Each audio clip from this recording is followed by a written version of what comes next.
Dowling, they need to win the transition game.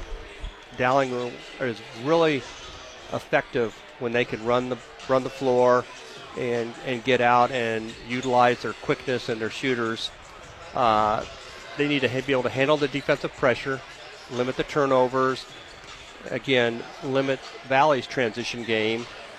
They need to win the rebounding battle. Dowling has a definitive height advantage in this game with the two Moeller girls. I think that Valley's tallest girl maybe is 5'10", 5'11".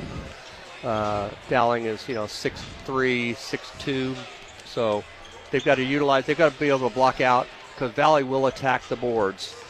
Yep. Win the 50-50 balls. Loose balls, they got to get on the floor and try to out-hustle Valley. And like I said, use their height advantage effectively. If they run some of the things they ran against, like against Urbandale the other night, and we're able to post up inside, that's going to be effective for them in this game. All right, you mentioned the post players for Valley. Ty Lee White and Avery Moon are both 5'10", but they also play guard. And then you get off the bench would be Taylon White, Ty Lee's youngest sister, a freshman at 5'11", but not a whole lot of size. There's a Jalen George at 6'1" and a senior, but doesn't play a whole lot for the Tigers. So size on the floor is not in Valley's favor, but that's the way, if you play the Dowling girls, that's the way it's going to be most of the year, and it has been thus far. Yeah, and Dowling needs to use that to their benefit when they can. I know that they do a lot of inside-outside. They've got a lot of three-point shooters that can put the ball up, and it's a matter of just being effective in making your passes and getting yourself in good position. All right, well, let's take a look at the rankings in Class 5A. Just came out the other day. We'll go right down 1 through 15, as these rankings are used for seedings in the month of February when everything comes out, when they get the regionals and the girls' side out. Johnson's the number 1 ranked team, and again, they have a 57-game winning streak as Johnson is at Waukee Northwest tonight. Johnson is ranked first, Dowling second, Iowa City High third, Ankeny fourth, and Valley fifth in Class 5A. 6 through 10 has Waukee Northwest, Cedar Rapids Prairie, Iowa City West, and Cedar Rapids Washington, along with Iowa City Liberty. And 11 through 15, Cedar Falls, Bettendorf, Waukee at number 13, Waterloo West, and Pleasant Valley at number 15. Sioux City East was in the rankings last week, and they have dropped out. So that is the Class 5A rankings provided by the Iowa High School Girls Athletic Union. Let's mention some other games going on tonight. We mentioned Johnston, number 1 team in Class 5A and winning 57 in a row. They have a 60-game home winning streak. That'll carry over to Tuesday night because Johnston tonight at Waukee Northwest. Waukee is at Ankeny. Ankeny Centennial is at Urbandale. And, of course, the game we're doing on Iowa Catholic Radio tonight, Valley at Dowling. Southeast Polk has the bye tonight. Other games in the Alliance Conference has Roosevelt at Ottumwa, Hoover at East, Lincoln at North. Other games has Waterloo East at Fort Dodge and Mason City at Marshalltown, along with, with Ames having the bye tonight. And finally, a little Hawkeye Conference, a suburban conference just outside Des Moines. The number 1 team is Dallas Center Grimes in Class 4A. They're at Newton. Pella Christian is at Norwalk. Indianola is at Oskaloosa, and 14th ranked Pella has the night off. So that's a look at the games that are on tap tonight. We might have a score or two that we can provide to you. Let's take a look at the starting lineups tonight. First of all, for the Valley Tigers, under 4th-year head coach Matt Uthoff, 38 wins, 37 losses, and he's assisted by Ashley Adams, who was Audie Crooks's AAU coach. I found that out when visiting with him. Assisted by, besides Ashley Adams, Jacob Cleveland, Afton Riggs, and Marcus Miles. And the Valley Tigers will start at 1 guard. Carrie Rhodes, a 5'7" senior, averaging just under 5 points. Should be at 1 guard, wearing number 3, going to play softball at Drake. The other guard is a coach's daughter, Bailey Uthoff, 5'10" junior, averaging 5 points and 4.5 rebounds. She'll wear number 4. The third guard is Olivia Adams, a 5'5" junior, averaging 7.5 points. Adams will wear number 20, and she is the daughter of the assistant coach, Ashley Adams. At 1 forward, Ty Lee White, a 5'10" junior, averaging just under 16 points, leads the team in scoring and just under 4 rebounds. And White will wear number 11. And the other forward is Avery Moon, a 5'10" senior, averaging 8.5 points and leads the team with 4.5 rebounds. She'll wear number 12. So it'll be Carrie Rose, Bailey Uthoff, Olivia Adams, Tylee White, and Avery Moon. Valley dresses 5 seniors, 3 juniors, and 3 sophomores, and 3 freshmen on their roster tonight.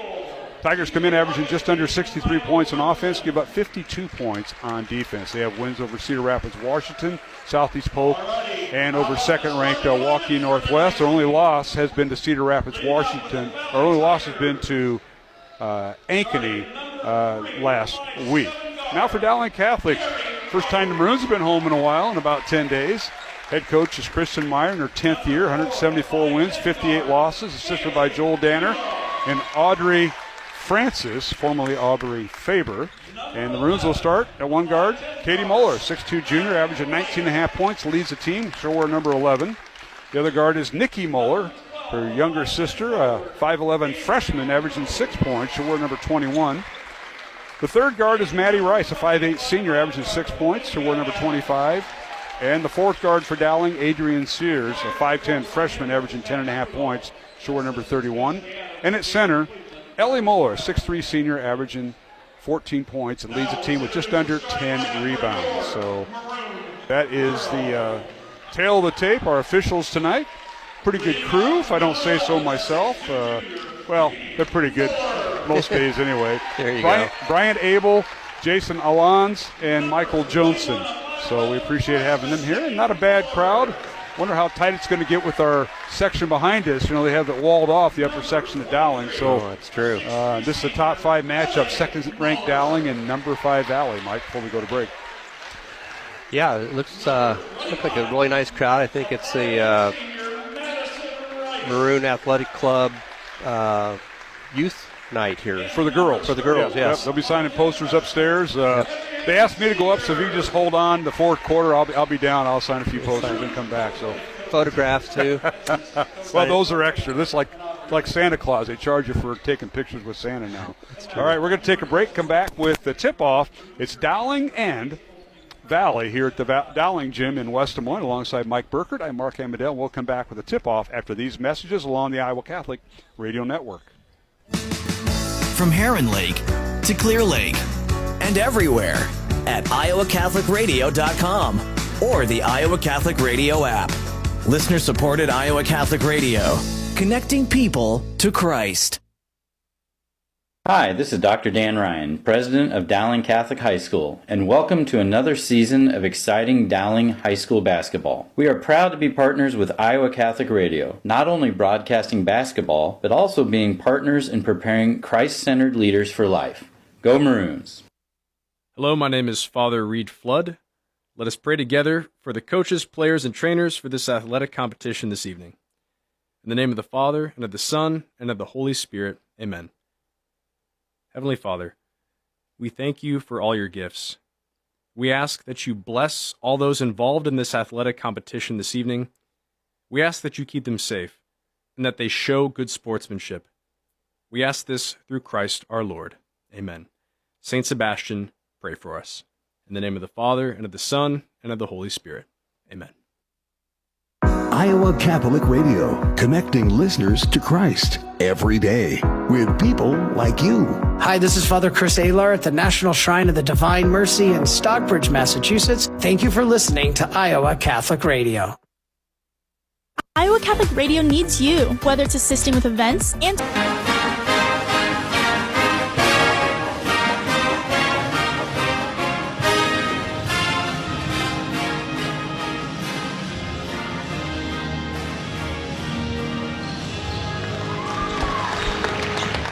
All right, welcome back to the Dowling Catholic Gym. Our national anthem being performed here before tonight's game, Dowling and Valley, girl-boy doubleheader. And welcome to Friday night high school basketball on the Iowa Catholic Radio Network. If you're tuning in the greater Des Moines area, it's 105.5 FM or www.iowacatholicradio.com if you want to listen through the internet.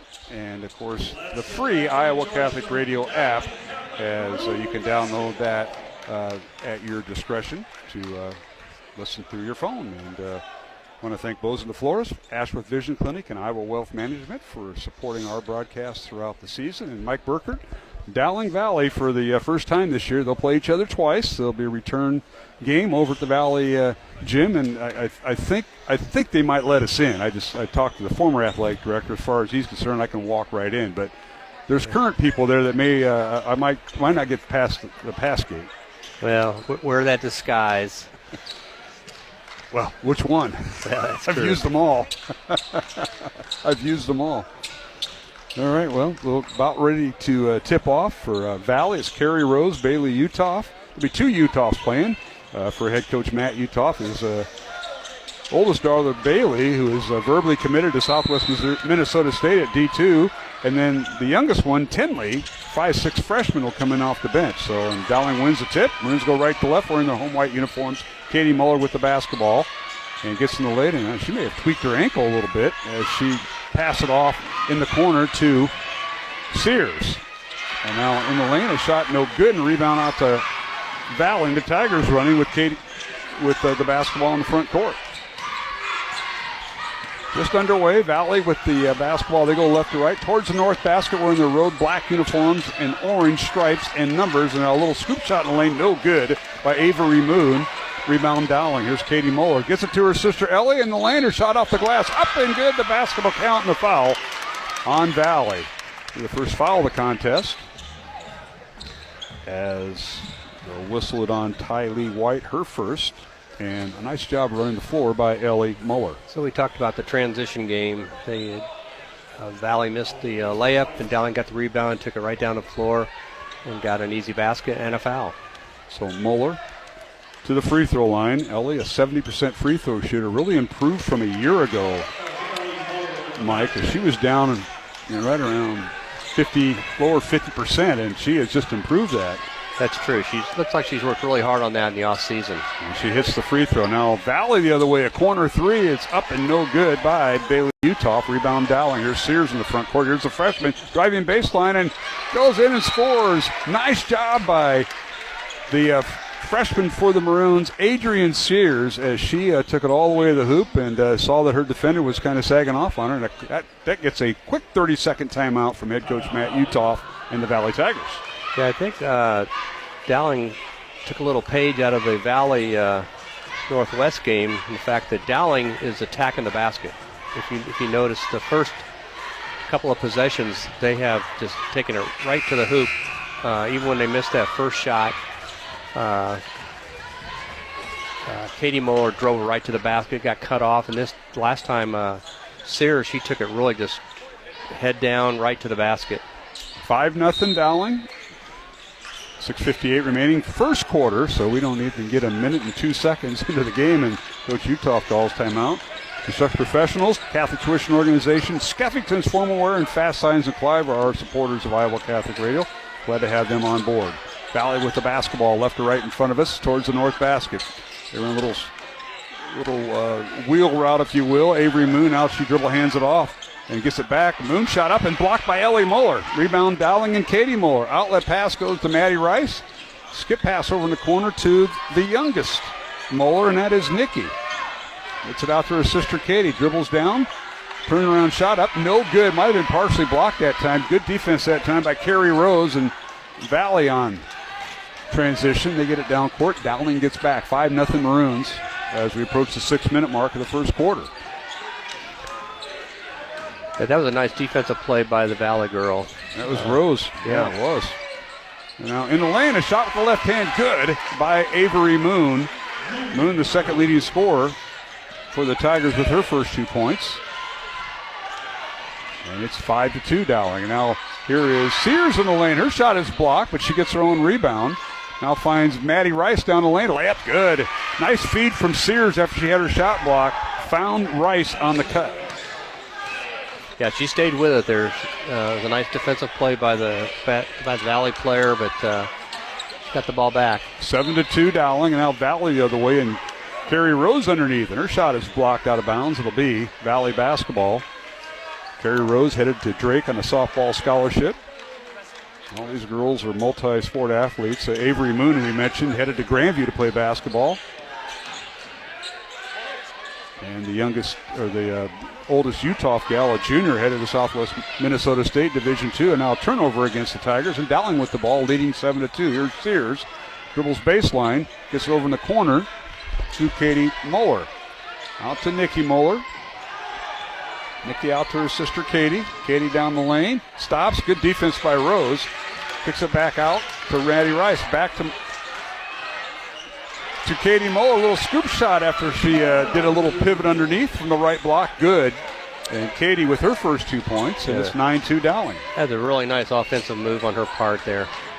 Katie Moeller, the leading scorer for the Maroons, averaging 19.5 points. Now a corner three, up and good by Bailey Utah.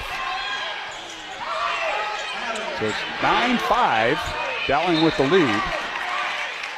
So check that, Olivia Adams with the three. Yeah, that time Valley picked him up full court, then ran and jumped at half court and almost made a steal. So Olivia Adams, her 7th made three of the year, and Avery Moon with the other basket. It's 9-5, Dowling by 4.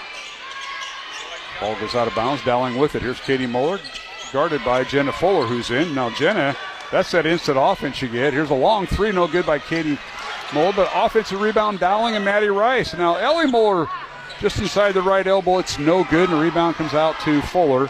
Fuller comes off the bench, averaging 13 points, leads the team in assists and steals. It goes down the lane, layup, no good, and a rebound out to Dowling. She's going to make you play coast to coast when Fuller gets in. That changes Valley's game a little. Now they work underneath to Ellie Moeller, and her shot is no good, but she's fouled, and she'll go to the free throw line. And the foul will be on Lillian Staments, who's in the lineup. That's her first. And the free throw by Moeller is no good. So it's 10-5 Dowling. Under 4 minutes to play. Tonight's game on Iowa Catholic Radio brought to you in part by Iowa Wealth Management, Ashworth Vision, and Bows on the Floors. Now the second free throw no good by Ellie Moeller, rebounded by Dowling, and the putback up and in as they got it inside to Ellie Moeller. So she goes 0 for 2 at the line, but gets a basket, and it's 12-5 Dowling. Now the other way we go.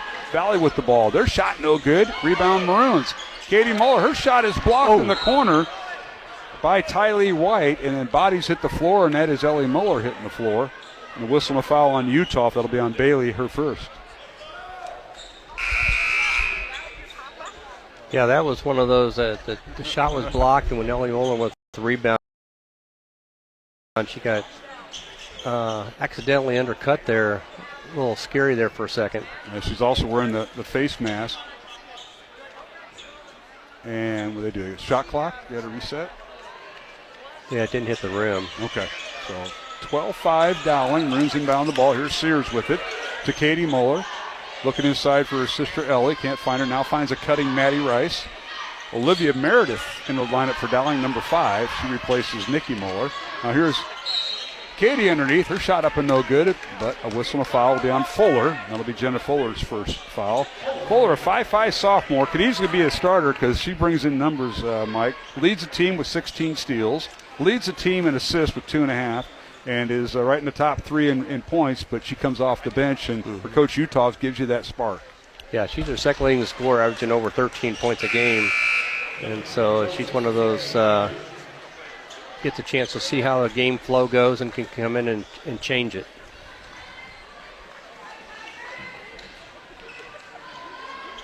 First free throw good by Katie Moeller. Second one good.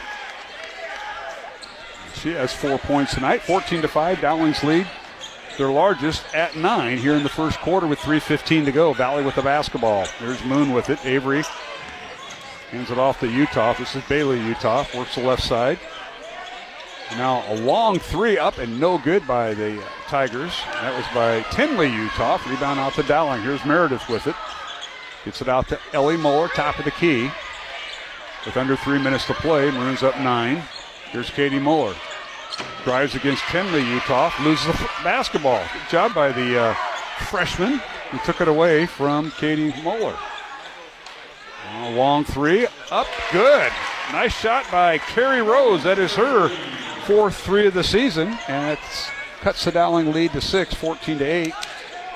No hesitation on that one. Pressure by Valley, but they do a great job. Sideline pass down inside to Ellie Muller. Layup is good, and Muller with 8 points. Make it 9 points.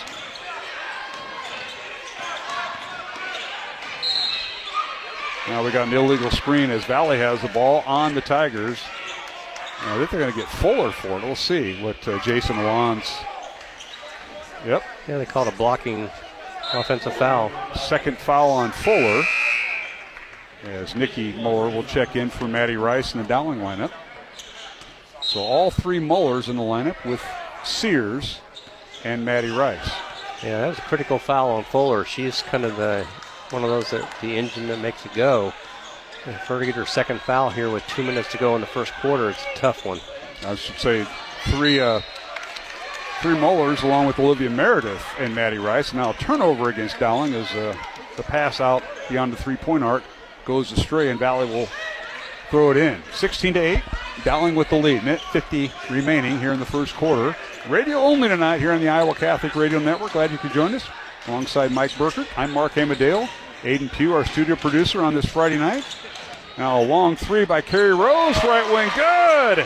Carrie Rose with her 6th point of the first quarter on a pair of threes. She's got 5 on the year, and it cuts the Dowling lead to 5, 16-11, minute and a half to go. Really lets that ball come to her, and good shot selection by Rose. Mike, just taking what the Dowling defense gives you. Yeah, she did not hesitate when she got that ball. Here's Sears underneath, backs in her defender, and that is Utah. We got a 3-second call, I'm sure, on Dowling. Yes, it is. Sears kind of lost. You have that. You get in the lane, and you're caught. And you got to have that internal clock. Yep. And sure enough, it is.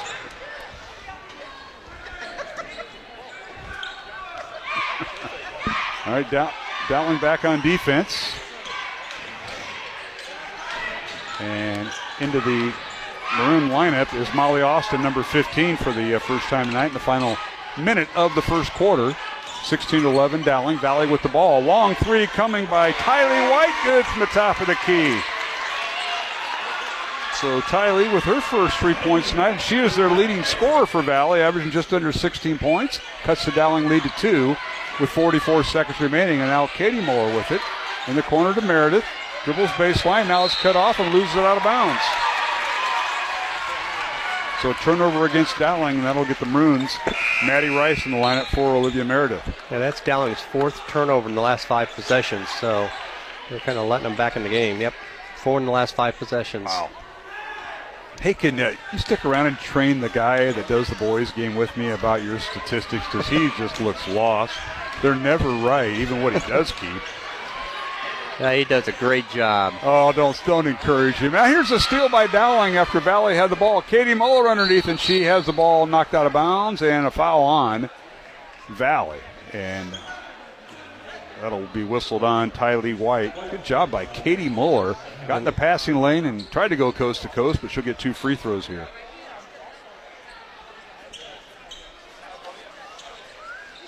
They need to hit these free throws. Kind of Valley's put a run on them here a little bit. 9 straight points. First free throw no good by Katie Muller.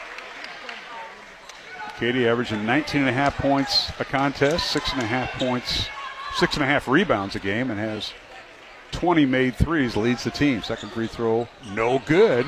Rebound Valley. Moon with it. Shot clock turned off, 20 seconds remaining in the first quarter, 16-14. Dowling with a 2-point lead over Valley. Maroons have led by as many as 9 in this first quarter, but Valley has made a nice run, knocking down 4 threes in this first quarter. Now the ball inside the Moon, stolen away by Ellie Muller.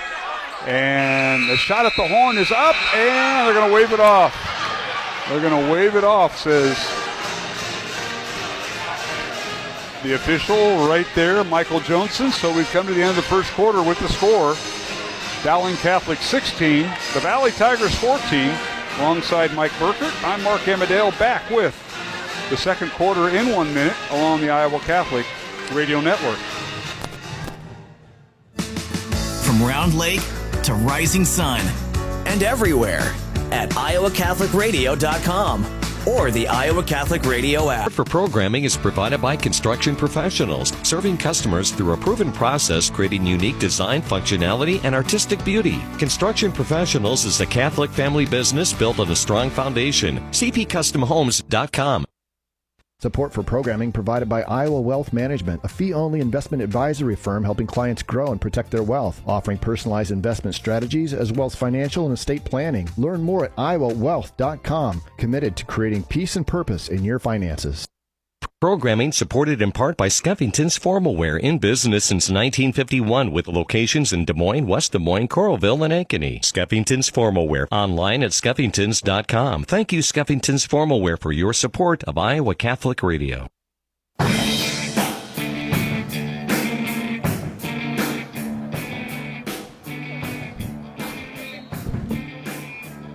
And welcome back to the Dowling Gym here in West Des Moines alongside Mike Burkert, Mark Hamadale. At the end of one quarter of play, it's Dowling 16, Valley 14.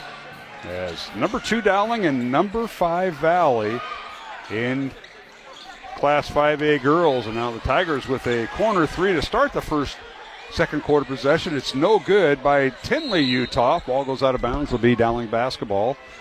Mike Burkert getting his statistics in. I have one, and that is Dowling was 5 of 8 at the free throw line. I hope that meshes with what you got, Mike, what you have. And I got Valley not attempting the free throw, so that's the best I can do.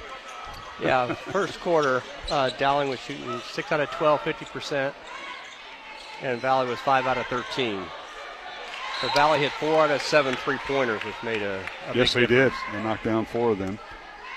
Now, you mentioned the full court pressure after that miss by Valley. They come out and press Dowling, and Maroons broke the press, but had the ball slapped out of bounds. Valley gets back on defense, and Valley staying man-to-man. Here's Katie Muller with it. It's Katie Muller, Ellie Muller, Nikki Muller. Here's Nikki for 3, left wing. It's no good. Rebound Moon, and she comes away with it. Also on the floor for Dowling, I think they're going back to the 5 starters, Maddie Rice and Adrian Sears. So Dowling back to the starting 5. Tinley Uthoff off the bench gets the start here in the second quarter for Valley. And now Carrie Rose goes underneath. Her shot no good. Drew the foul, and it'll be on Katie Muller. Yeah, the Valley did their weave going around and then just attacked the basket and got a foul. Check that. It'll be on Nikki Muller, her first. And Rose to the free throw line, who has 6 first quarter points and a pair of threes. Carrie's first free throw good. Nice game along the Iowa Catholic Radio Network, brought to you in part by Construction Professionals, Skeffington's Formal Wear, the Catholic Tuition Organization, and Fast Signs in Clive. Alongside Mike Burkert, I'm Mark Hamadale. Aiden Pugh is our studio producer on this Friday night, spinning the bumper music between commercials. Second free throw no good by Rose. Rebound Dowling. Runs in the front court to Maddie Rice. Dowling going right to left towards the south basket here in the home white uniforms, maroon numbers and trim. Katie Muller with it in the corner. To Nikki for 3. It's no good. Offensive rebound, Ellie Muller, and the putback is up and good. So all 3 Mullers touched it, and one got the points. And that was Ellie, and she got the offensive rebound. Now a block shot by Muller as she blocks Moon's shot. And the rebound Dowling. 18-15, Dowling by 3. Underneath is Sears, tries to get it and does to Ellie Muller, and a nice assist that time as Sears gets to Ellie Muller. Her shot off the glass is good, and a foul on Fuller, and that'll be her 3rd foul here in the first half. Wow. That's a tough one. That was a nice drive by Sears. Took a baseline. When they cut her off, Ellie Muller rolled down the lane, got the nice easy pass, hit exit off the backboard and got it in, and a foul. And the free throw no good. So Ellie Muller with 13 points.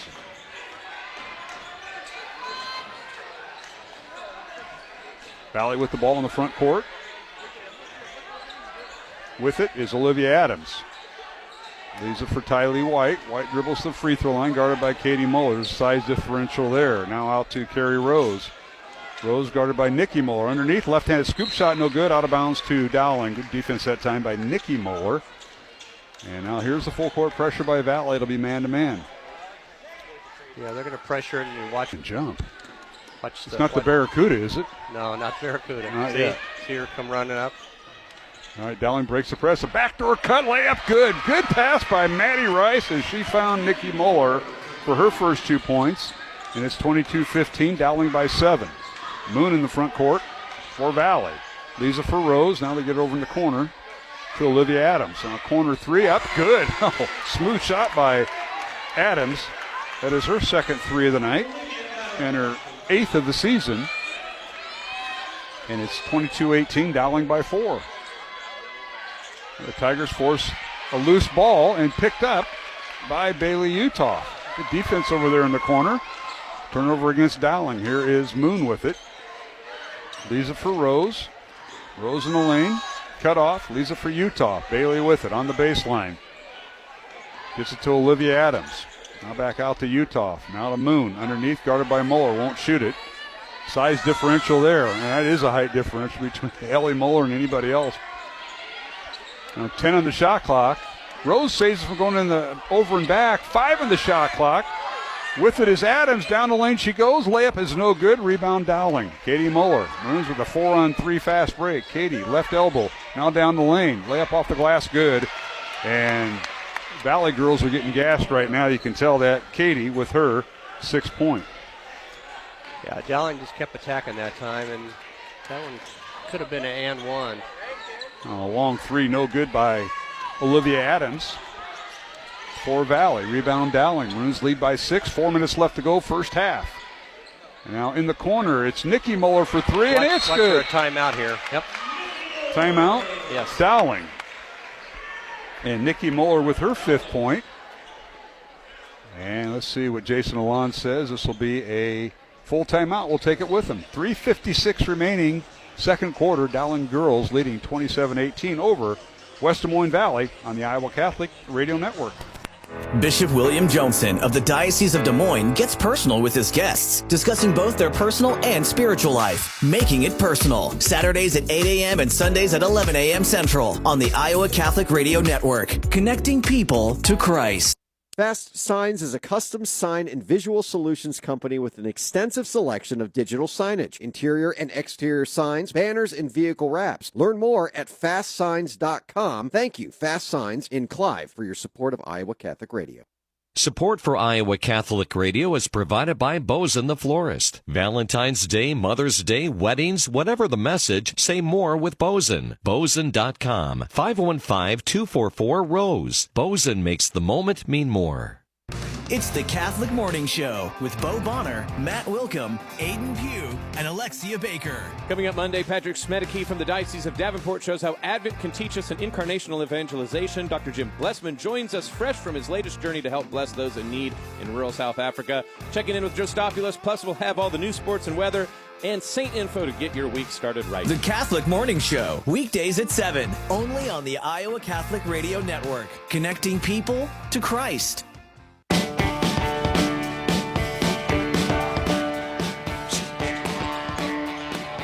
All right, we're back here at the Dowling Gym, underway after the timeout. Dowling 27, Valley 18. Maroons equaling their largest lead of the night here in the second quarter. And Valley had the basketball out of the timeout. A shot up and no good. Rebounded by Dowling. Maroons get it all the way down court. Layup good. Ellie Muller with her 15th point. And it's 29-18. Dowling by 11, their largest lead of the night. Now a long three for the Tigers. No good by Carrie Rose. Put back up and no good by Moon. Rebounded by Ellie Muller. Outlet pass to her sister Katie, who dribbles in the front court. Katie goes down the lane, kicks it over in the corner to Meredith for 3. Good! Olivia Meredith with the corner 3 from the left side. Everybody scoring. That's her first 3 of the night, and her first 3 of the year is 32-18 Dowling. Wow. Dowling's had a 16-4 run to start this quarter. Moon's largest lead is 14, and now Moon for 3, and it's good. Avery Moon with her first 3 of the night, her 3rd of the year. She has 5 points, 32-21 our score. An update from Waukee Northwest High School. They lead number 1 Johnston 8-7 at the end of the first quarter. And now corner 3 by Nikki Muller, good from the corner. Nikki with her, and she has 8 points off the bench. 35-21 Dowling moves back up to a 14-point lead. 2 minutes remaining in the first half. Reminder, at halftime we'll have head coach Justin Einerson of the Dowling boys basketball team conversing with us, talking about the Dowling Valley boys matchup. Valley with the basketball. Here's Uthoff with it. Bailey. Handoff in the corner goes to Tylee White. Tylee dribbles to the right elbow. Her shot no good. Rebound Ellie Muller. As she outdueled Bailey Uthoff for the rebound. And now the Maroons, as Valley backs off the press. Here's Katie with it as Valley stays man-to-man. It's Katie Muller, Ellie Muller, Nikki Muller, along with Molly Austin, who's out there, and Olivia Meredith. That's the 5 on the floor for Dowling. For Valley, it's Avery Moon with the basketball. Dribbles in the lane, now kicks it over in the corner to Tylee White. Terry Rose out there, also Bailey Uthoff. Now Uthoff with it, dribbles baseliner, shot off the glass, no good. Good defense that time by the Maroons. And Molly Austin, rebound Dowling. And the Maroons attack the glass and throw it away. Yeah, that was a nice defensive play by Molly Austin. Forced her to take a really tough shot. Dowling took the ball quick down the floor, but then took maybe one too many steps. So 2 of the 3 Muller girls are out. Nikki and Ellie. Katie in there, along with Maddie Rice. Molly Austin in there. And now Rose down the lane for Valley. Her shot no good. Rebound Austin. Austin, a 5'8 sophomore. Gets it out to Olivia Meredith. Now underneath, Katie Muller. Fadeaway jumper no good in the lane. Rebound Valley. Moon comes away with it. 30 seconds remaining in the first half. And Valley with the basketball. Here's Tinley Uthoff with it. Now over in the corner for 3 by Rice, or by Rose. It's no good. An offensive rebound, Valley. Good job by Moon. And now corner 3 is up and good. And I believe that was Olivia Adams. Nope, it was Tinley Uthoff. So Uthoff with her first 3 of the night, 8th on the year. Now here's Katie Muller for 3 at the horn. It's good. One good 3 deserves another. So we go to halftime with the Dowling girls leading Valley 38-24 here at the Dowling Catholic Gym. A reminder to our studio producer, Aiden Pugh, we're going to take a 2-minute break here in a few seconds, but our halftime score in the girls' game, number 2 Dowling 38, and the Valley Tigers ranked 5th 24. Mike, before we go to break, quick comment before we send it off to the studio. Dowling had that spurt there from about 2 minutes into the second quarter until about the last minute and a half of the second quarter, where they put some distance when Valley had cut the lead to 16-15, I believe. And it was a nice run. They hit some threes, which they hadn't hit before. And they were spreading them around. It wasn't just one person doing it. And as you mentioned in the pregame, Valley likes to run. Well, Dowling did too. I think they showed transition buckets for keeping track of those quite a bit. Yeah, it was. The difference is you've got to, if you're going to play that kind of game, you've got to hit your shots. All right.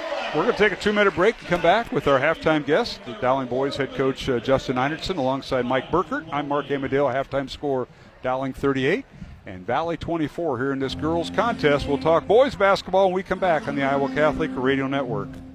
Iowa Catholic Radio, connecting listeners to Christ every day with people like you. Hi, this is Joan Miller from Sacred Heart in West Des Moines. Thanks for listening to Iowa Catholic Radio. Lumen Media of the Diocese of Sioux City Office of Communications offers these features in the next Lumen Notes. Bishop Keener pens his annual support letter for the Catholic Charities Christmas collection. One diocesan priest has become a U.S. citizen. A parish library opens their collection up to other parishes. Registrations open for Turn 2026, and Sheldon offers dual language preschool. See these features and listen to the Illuminating Catholics podcast in the next Lumen Notes. Support for Iowa Catholic Radio is provided by Ashworth Vision Clinic. Complete eye exams, contact lenses, glasses, glaucoma testing, and urgent eye issues. 515-440-4610. AshworthVision.com. Ever wake up and have your brain just start racing, trying to solve every problem in your life? That's okay. Your brain's just doing what it's supposed to do. It's a problem-solving machine. And while that can be helpful, if you don't keep it in check, that can be really stressful. St. Paul tells us what to do in that situation. He wrote, "Whatever is true, whatever is noble, whatever is right, whatever is pure, whatever is lovely, think about such things, and the God of peace will be with you." Paul wrote that from prison while awaiting trial and execution. So he had plenty of things to obsess about, but he didn't. He thought of things above, and that led to his peace and joy even behind bars. When you find yourself obsessing, read an uplifting book, or better, try the Gospel of John, or maybe pray a rosary. But whatever you do, get in the driver's seat of your own thoughts and focus on what lifts you up, not what drags you down. For more from my book, I Am, visit rewriteyourname.com. I'm Chris Stefanik from Real Life Catholic.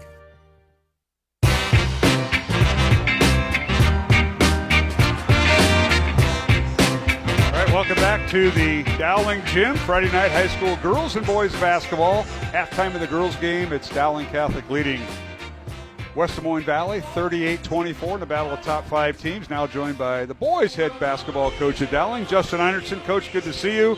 Thanks for joining us here at halftime. This place is rocking. How about this place tonight? I like that. That's what we do it for. This is great.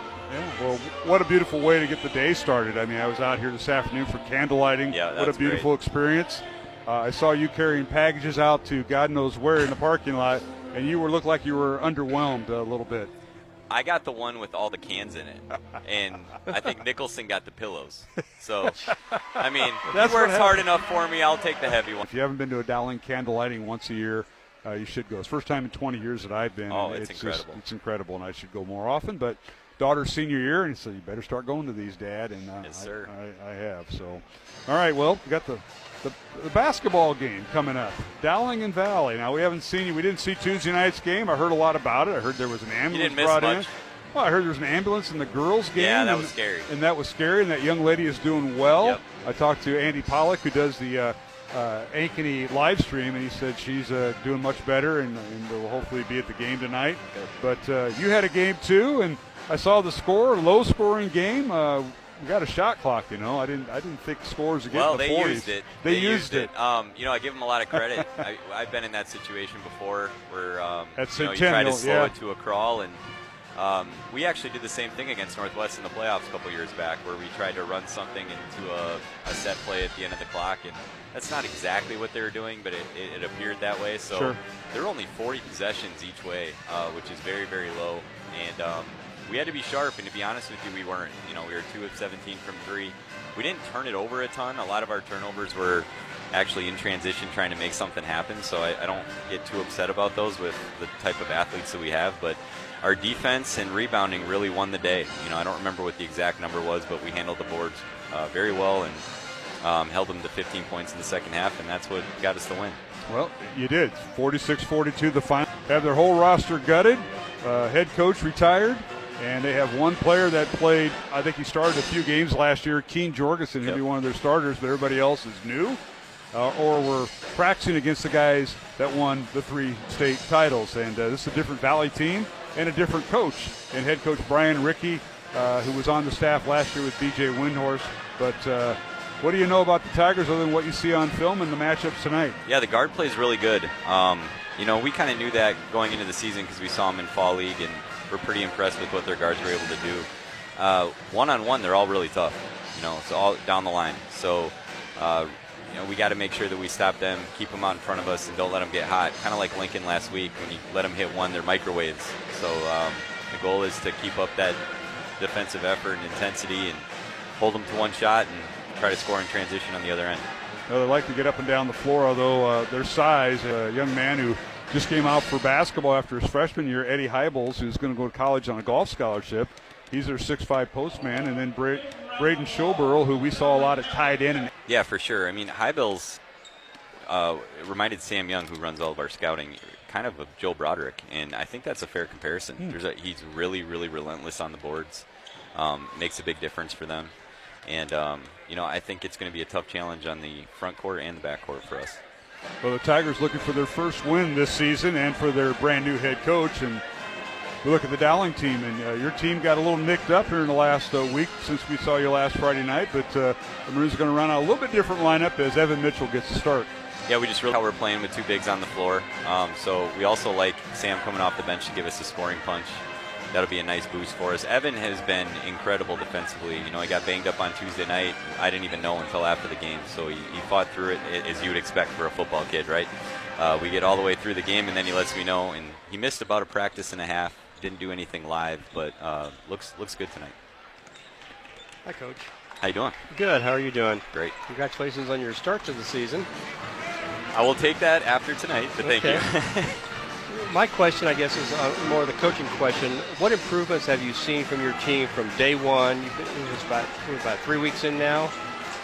Oh, yeah. From day one until, let's go last night. Yeah, well, one is execution. I mean, I run all the offensive stuff, so that's been nice to see our guys play with confidence and find some freedom in the stuff that we run. And we're able to change things, and within about a day, they're able to pick up on it, so that's nice to see.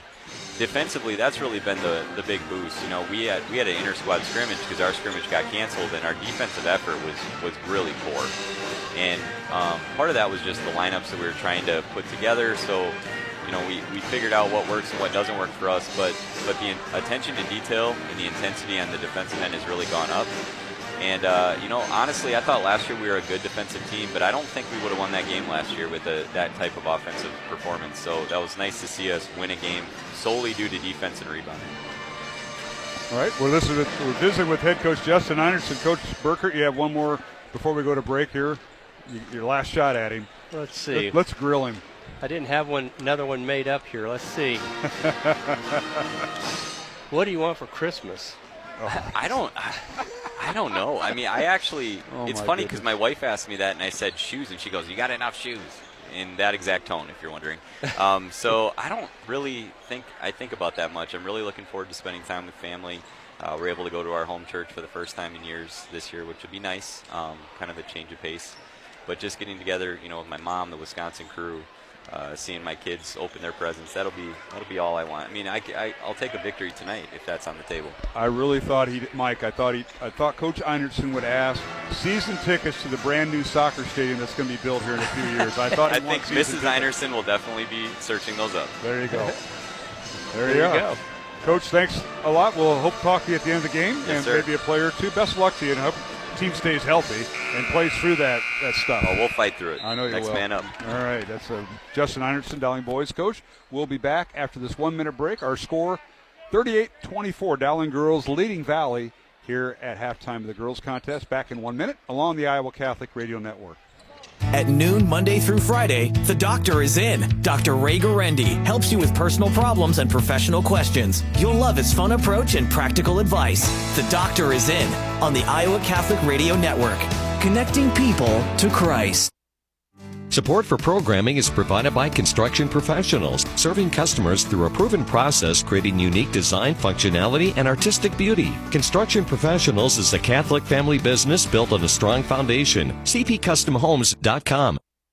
Support for programming provided by Iowa Wealth Management, a fee-only investment advisory firm helping clients grow and protect their wealth, offering personalized investment strategies as well as financial and estate planning. Learn more at iowawealth.com, committed to creating peace and purpose in your finances. Programming supported in part by Skeffington's Formal Wear, in business since 1951 with locations in Des Moines, West Des Moines, Coralville, and Ankeny. Skeffington's Formal Wear, online at skeffingtons.com. Thank you, Skeffington's Formal Wear, for your support of Iowa Catholic Radio. All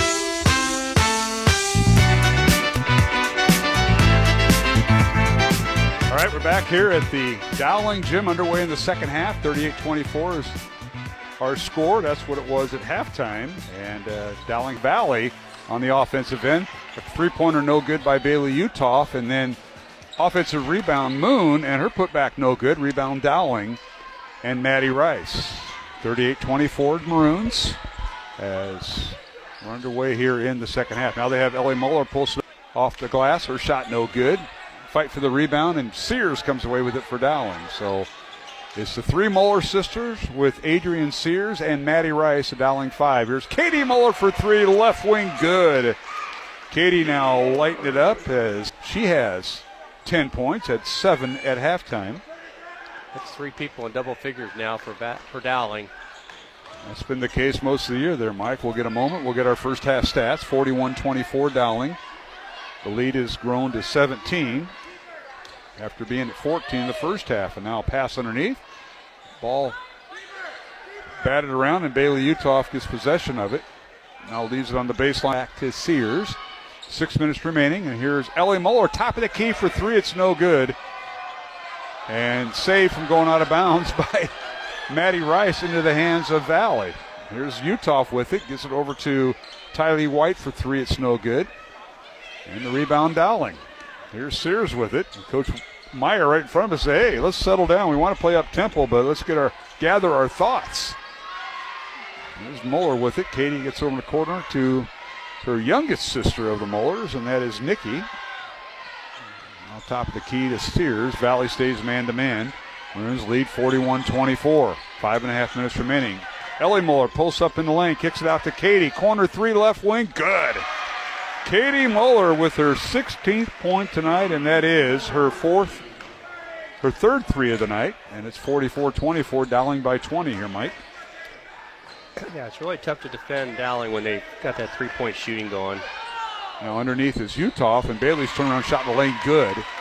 Bailey Utoff with her first 2 points of the night is what I have her for, and that's what the officials have her too. She comes in averaging 5, and now a 3-pointer up and good. And I believe that was Nikki Muller for 3, and it was, and that is her third 3 of the night, and we've got a timeout on the floor. We'll see what they take. 4 minutes, 43 seconds remaining in the third quarter. Dowling 47, Valley 26, and a report over at Northwest High School. It's Johnson leading Waukee Northwest 21-18 at halftime, number 1 versus number 6. But Dowling by 21, back in 1 minute along the Iowa Catholic Radio Network. Jethro's Barbecue, our sponsor, serves up world-famous barbecue with oversized portions of slow-smoked meats. With locations across Iowa, Jethro's offers catering for your holiday party. As families come together this Christmas, Jethro's extends warm holiday greetings to everyone. Jethro'sDesMoines.com. Fast Signs is a custom sign and visual solutions company with an extensive selection of digital signage, interior and exterior signs, banners, and vehicle wraps. Learn more at fastsigns.com. Thank you, Fast Signs in Clive, for your support of Iowa Catholic Radio. Support for Iowa Catholic Radio is provided by Bozen the Florist. Valentine's Day, Mother's Day, weddings, whatever the message, say more with Bozen. Bozen.com. 515-244-ROSE. Bozen makes the moment mean more. Do you believe in the importance of Catholic education? Do you owe Iowa income tax this year? Consider a gift to the Catholic Tuition Organization to help worthy students attend Catholic schools in the diocese and receive an Iowa tax credit of 75% of your donation. If you give $1,000 to CTO, you'll receive a tax credit of $750. Pledge or donate online at ctoiowa.org.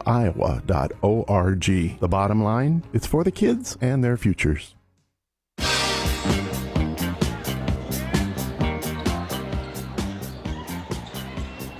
All right, we're back here at the Dowling Gym.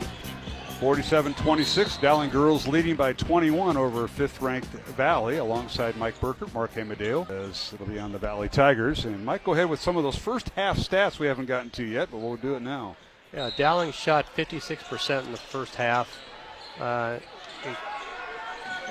Valley was 19%. Second quarter, I guess I should say, second quarter, Valley shot 19%. They were 3 out of 16, and that's when Dowling started pulling away. For the game, they're shooting 27.5%. So the shooting is the major difference in this game. Okay, Ellie Muller gets loose underneath. Her shot off the glass, good. Ellie with 17 points unofficially. Now, Valley the other way, and a shot off the glass, no good. On the Tigers' offensive end, rebound Dowling. Maroons going good by Ellie Muller, and she has 19. Where she struggled from is the free throw line. She's been there 7 times tonight, and it's just 3 of 7 unofficially. 51-26 Dowling. Here's Moon with it as they run the dribble weave. Moon shot altered that time by Ellie Muller, and a rebound out to Katie Muller. Maroons run a 3-on-3 fast break. Shot in the lane, no good. Whistle and a foul on Valley. Mike, go ahead and continue. Yeah, no, I think that the shooting was a major factor in that second quarter. Like I said, Dowling in the second quarter, was 8 out of 13. Valley was 3 out of 16, and that made a difference. And here in the third quarter, Dowling has scored on 5 of their 8 possessions, and Valley has scored on 1 of their 8 possessions. So, and now it's 6 out of their 9 possessions they've scored. So, yeah, as Katie Muller hits the front end of a 2-shot foul. She now has 17 points. 52-26. Dowling with the lead over Valley. Second free throw good.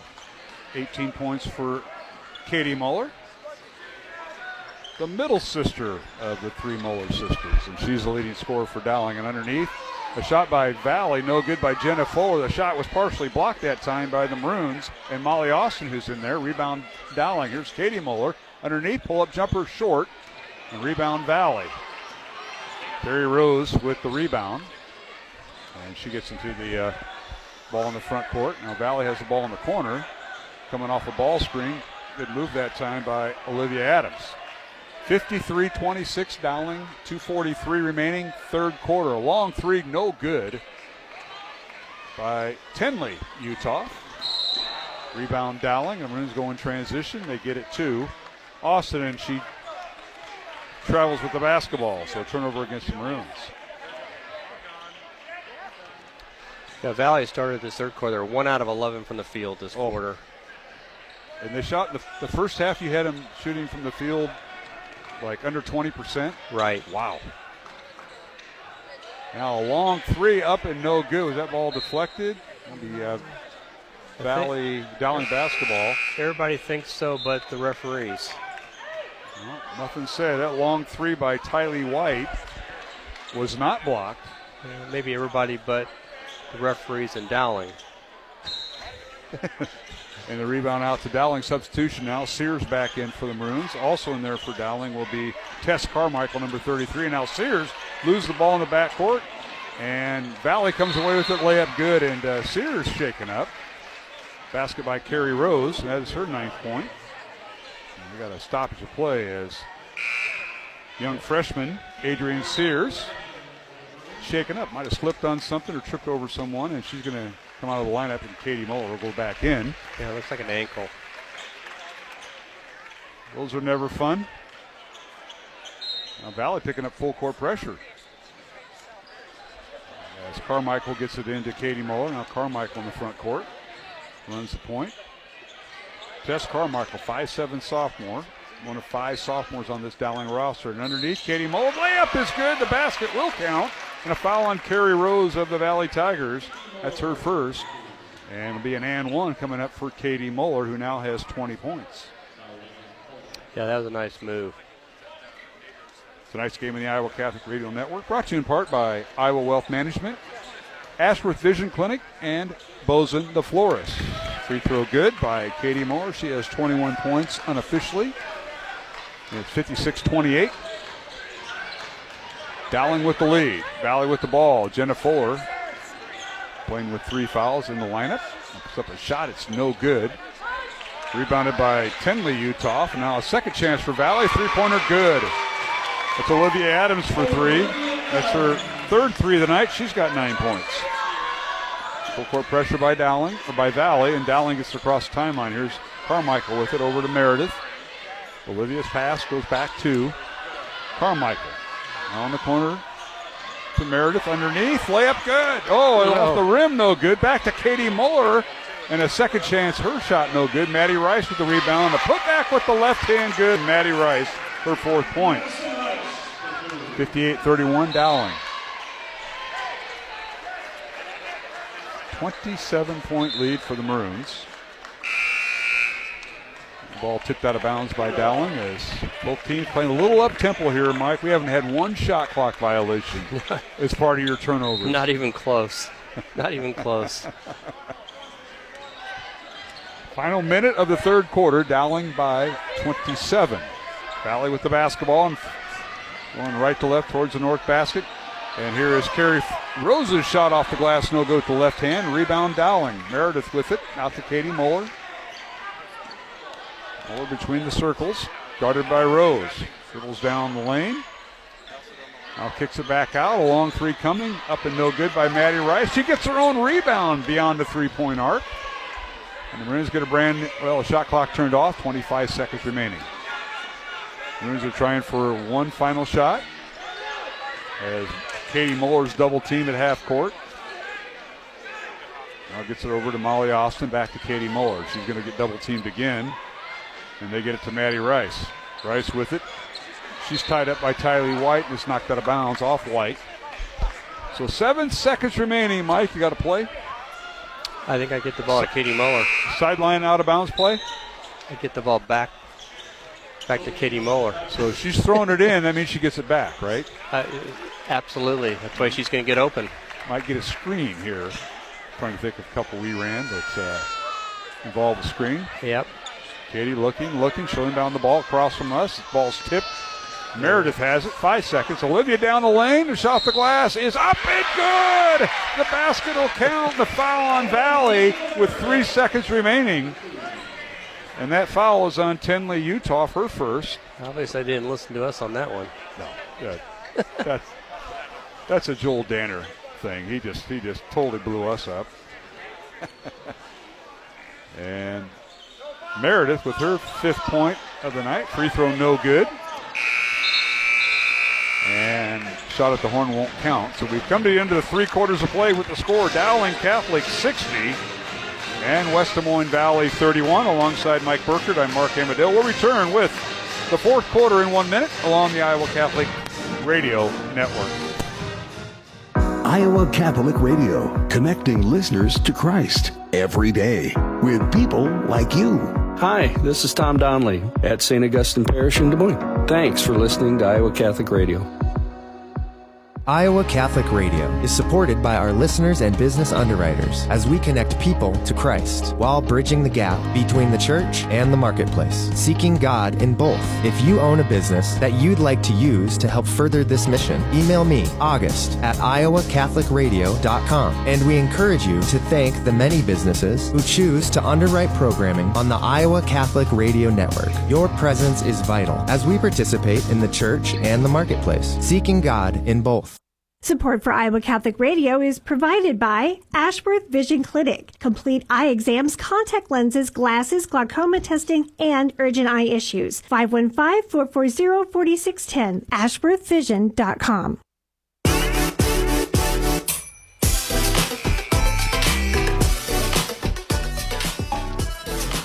All right, we're back here at the Dowling Catholic Gym in West Des Moines. The Battle of West Des Moines in the girls' game right now. It's Dowling girls ranked 2nd in Class 5A, leading 5th-ranked Valley 60-31. Dowling jumped out to a 16-14 first quarter lead, and Maroons outscored Valley 22-10 in the second quarter. Maroons led 38-24 at halftime, and then outscored Valley 22-7 in the third quarter. And Mike Burkert, you got all your numbers totaled. You can let our listeners in as it'll be Valley possession to start the fourth quarter. I'm sorry. I can give you as best I can here. But third quarter, Dowling was 8 out of 14 from the field, including that was 3 out of 5 from the three-point range, while Valley was 2 out of 16. And that's your 22-7 difference right there. Free throws, not many free throws in the game that have been hit by either team, but it's mostly the Valley's inability to score, and they just missed another one. So they get a shot in the lane by Tylee White. Might have been partially blocked, but rebounded by Dowling, and now ball knocked out of bounds. Dowling got the rebound, but then they had the balls knocked out of their hands, but they say it went off the Dowling player right underneath the Valley basket. So Tigers will inbound the ball. Valley's just 1 for 2 at the line tonight. And that was at halftime. So not going to the free throw line, that is not good. And you would have assumed, based upon the history where, Valley attacks the basket. And without looking back, I think they shot quite a few free throws against Waukee Northwest. And that's part of their game there. That's not happening tonight. Dowling went 4 of 7 at the free throw line in the third quarter. Now the Tigers work underneath. Avery Moon's shot is no good, but she drew the foul, and that'll be on Dowling. I think a little bit of that, Mark, is the length that Dowling has. We've talked about that, with the Moeller sisters, and a couple of the other players have a really good length to them, whereas Waukee Northwest doesn't have that length, and that makes a difference. It alters shots. You may not get a lot of blocks, although they are getting quite a few blocks, but it alters the shot process. First free throw no good by Avery Moon. That's her first free throw of the night. Second one on the way by the left-hander. No good. Rebound Dowling and Ellie Moeller. Outlet pass stolen away by Fuller. So Valley with a turnover in the back court. An errant pass by Ellie Moeller. 60-32. Dowling by 28. Under 7 minutes to play. Here's Moon. Underneath the basket. Kicks it off in the corner to Utah for three. Good. That's Tinley Utah with the corner three.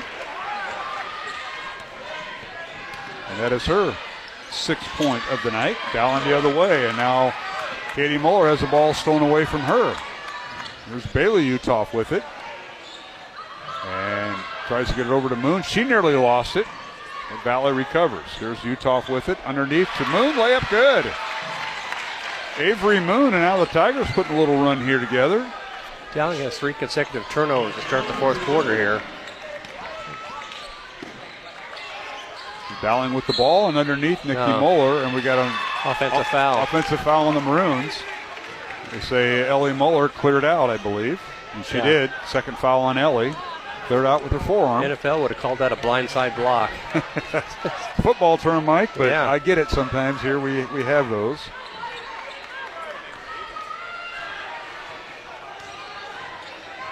Our score is 60-37. Dowling with the lead, under 6 minutes to play. Here's Moon. She'll launch the three right in front of her bench. Good! What a run by Valley. Moon with 6 points all in the 4th quarter. She now has 11 in the contest. Yeah, an 8-0 run to start the 4th quarter here by Valley. 60-40. Dowling's lead goes from 28 to 20, and now down the lane. Sears shot no good. It's good to see her back in after having that ankle injury. Now Valley in transition, layup good. We're going to have to see a timeout by Dowling. Avery Moon with her 13th point in the 4th quarter. She has 18 in the contest. Dowling with the ball. They get in the corner. It's a three-pointer. It's no good by Nikki Moeller. Out of bounds to Valley. Goes off Maddie Rice. That was one maybe when they look at the film session, she had a shot from the corner for a three-pointer, but she had somebody wide open underneath the basket there. Maddie Rice was standing there, nobody around her. Correction on Moon, she has 13 points. 60-42. Now an offensive foul on Valley, and that was right in front of the Valley bench, says Jason Alons. And they're going to whistle it on Fuller. That'll be her 4th.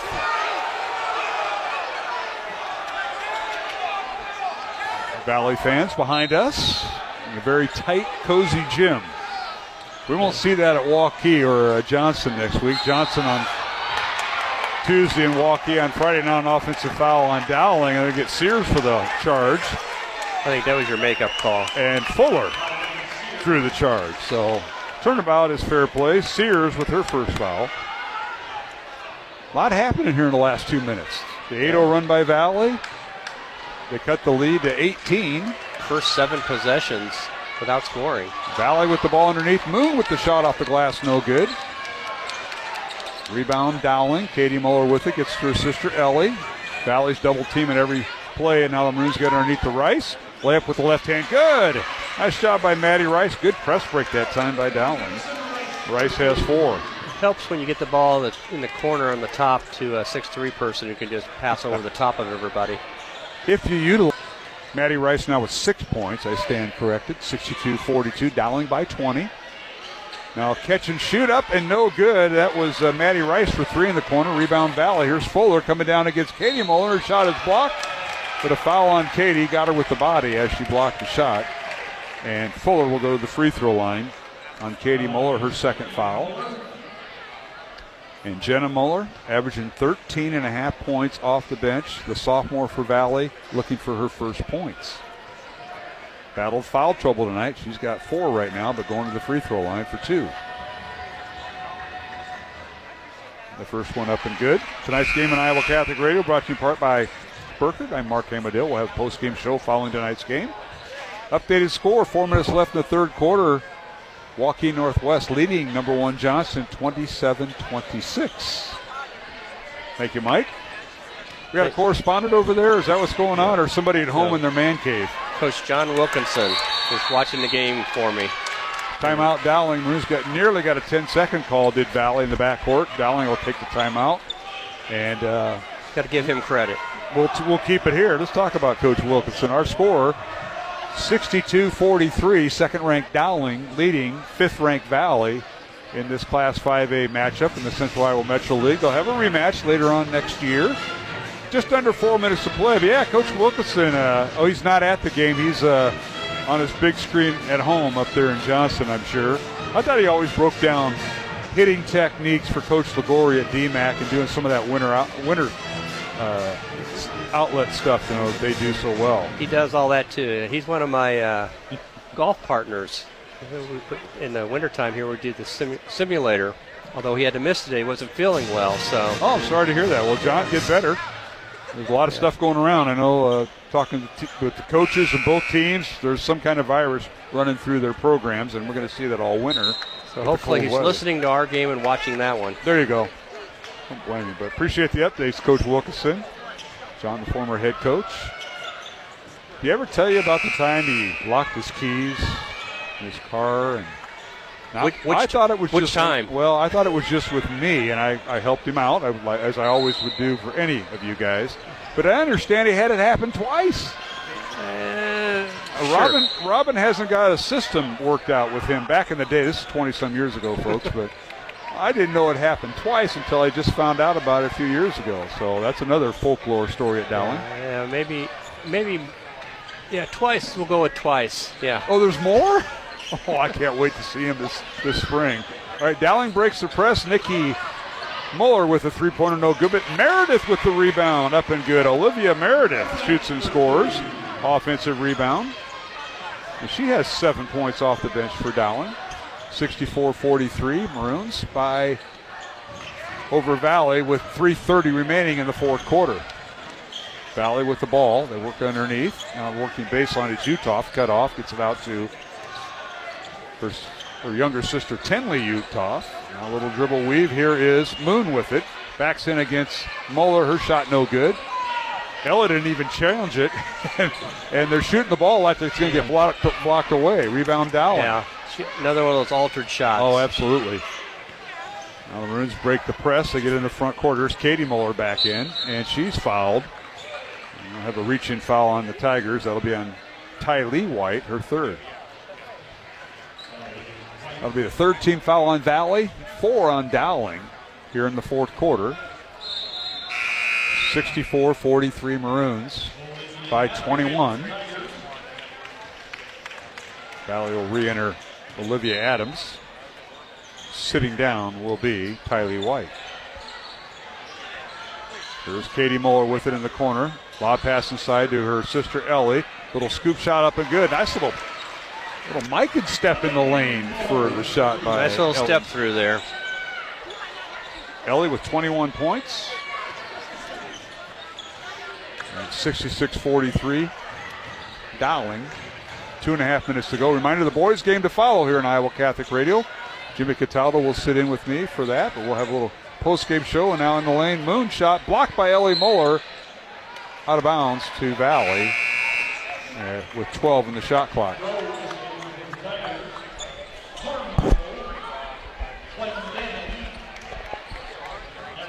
So Maroons now will empty the bench. All three Muller sisters out. Nikki, Katie, and Ellie. Not necessarily in that order, but they're all out. And Maroons will get Miss Clendenin in there. Kate Clendenin, a 5'4 sophomore. Olivia Meredith stays in. Also in there, Molly Austin, number 15. There's a shot in the lane, no good by Valley. Rebound Dowling. Olivia Meredith with it, gets it to Gwen Holton. Now dribbled out top to Clendenin. Back to Molly Austin. Over to Tess Carmichael, who's also in there.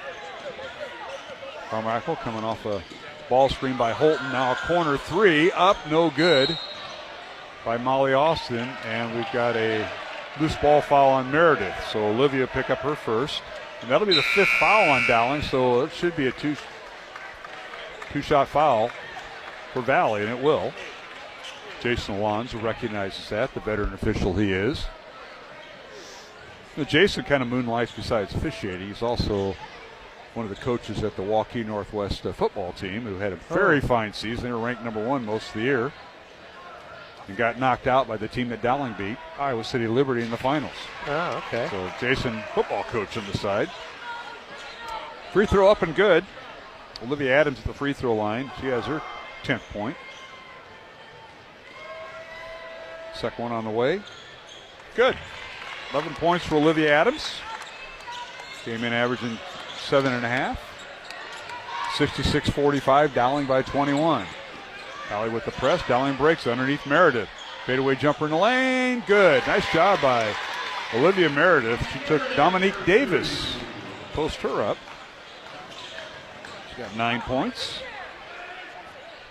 Now, corner 3 by Valley as they take it down court. Tenley Utah from the corner to left corner. No good. Rebound Dowling. Now an errant pass stolen away but knocked out of bounds by Valley. Updated score. Waukee Northwest 36, Johnston 32. End of the third quarter. So we got quite a finish coming up over there at the Waukee Northwest gym. We'll be at Waukee next Friday night, but not at Northwest. We'll be at Waukee High School. And there's more coming in. It says ... That means somebody's they're gathering their thoughts before they send it. Checking their spelling and all that. 68-45 Dowling. Minute 10 to go, fourth quarter. Dowling with the ball. Tess Carmichael with it. Or rather, Molly Austin with it. Now gets it to Kate Clendenin.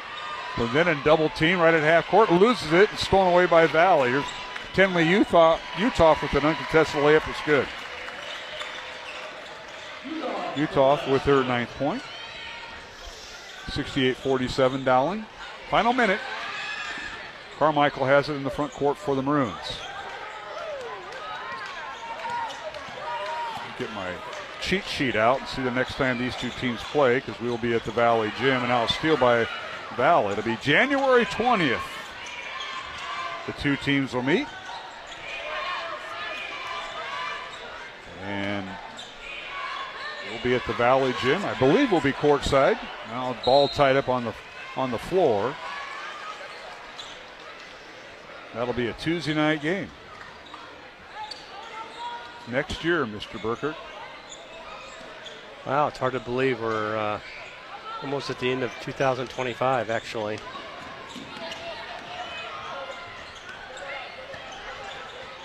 Final 5 seconds. Dowling with the ball. See if the Maroons shoot it. Here's Carmichael with it, and that'll do it. Final score, Dowling 68. West Des Moines Valley 47. So the Maroons of West Des Moines Dowling win the Battle of West Des Moines. Congratulations to head coach Kristen Meyer. And Dowling Catholic with the win tonight as the Maroons improve their record to 7-0, while the Valley Tigers record falls to 3-2. We're going to take a 2-minute break, Aiden Pugh. 2-minute break this time, and we'll come back. We'll total up our scoring in tonight's contest. But game 1 in the books, the Dowling girls defeating West Des Moines Valley 68-47. And we'll be back with our post-game show. We'll have final statistics and final comments before we go to the boys' game, which will start in about 20 minutes. So stay tuned. Alongside Mike Burkert, I'm Mark Amadale. Final in game 1, Dowling girls 68, West Des Moines Valley 47. We'll return along the Iowa Catholic Radio Network after this 2-minute break. Weekdays at 1 p.m., it's Dr. David Anders with Call to Communion. It's a live call-in show for non-Catholics and fallen away Catholics. Called to Communion on the Iowa Catholic Radio Network. Connecting people to Christ. Programming supported in part by Skeffington's Formal Wear, in business since 1951 with locations in Des Moines, West Des Moines, Coralville, and Ankeny. Skeffington's Formal Wear, online at skeffingtons.com. Thank you, Skeffington's Formal Wear, for your support of Iowa Catholic Radio. Support for programming provided by Iowa Wealth Management, a fee-only investment advisory firm helping clients grow and protect their wealth, offering personalized investment strategies as well as financial and estate planning. Learn more at iowawealth.com. Committed to creating creating peace and purpose in your finances. It's the Catholic Morning Show with Bo Bonner, Matt Wilkham, Aiden Pugh, and Alexia Baker. Coming up Monday, Patrick Smedeke from the Diocese of Davenport shows how Advent can teach us an incarnational evangelization. Dr. Jim Blessman joins us fresh from his latest journey to help bless those in need in rural South Africa. Checking in with Jostopoulos, plus we'll have all the news, sports, and weather, and Saint info to get your week started right. The Catholic Morning Show, weekdays at 7, only on the Iowa Catholic Radio Network, connecting people to Christ. 'Twas the night before Christmas, and all through the house not a creature was stirring, not even a mouse. The stockings were hung, the candles burned bright, as faith filled the air on that holiest night. Then, what to our wondering hearts should appear? A gift for Iowa Catholic Radio's year-end appeal to keep Christ's message clear all year. Share the joy of the season and give today at iowacatholicradio.com.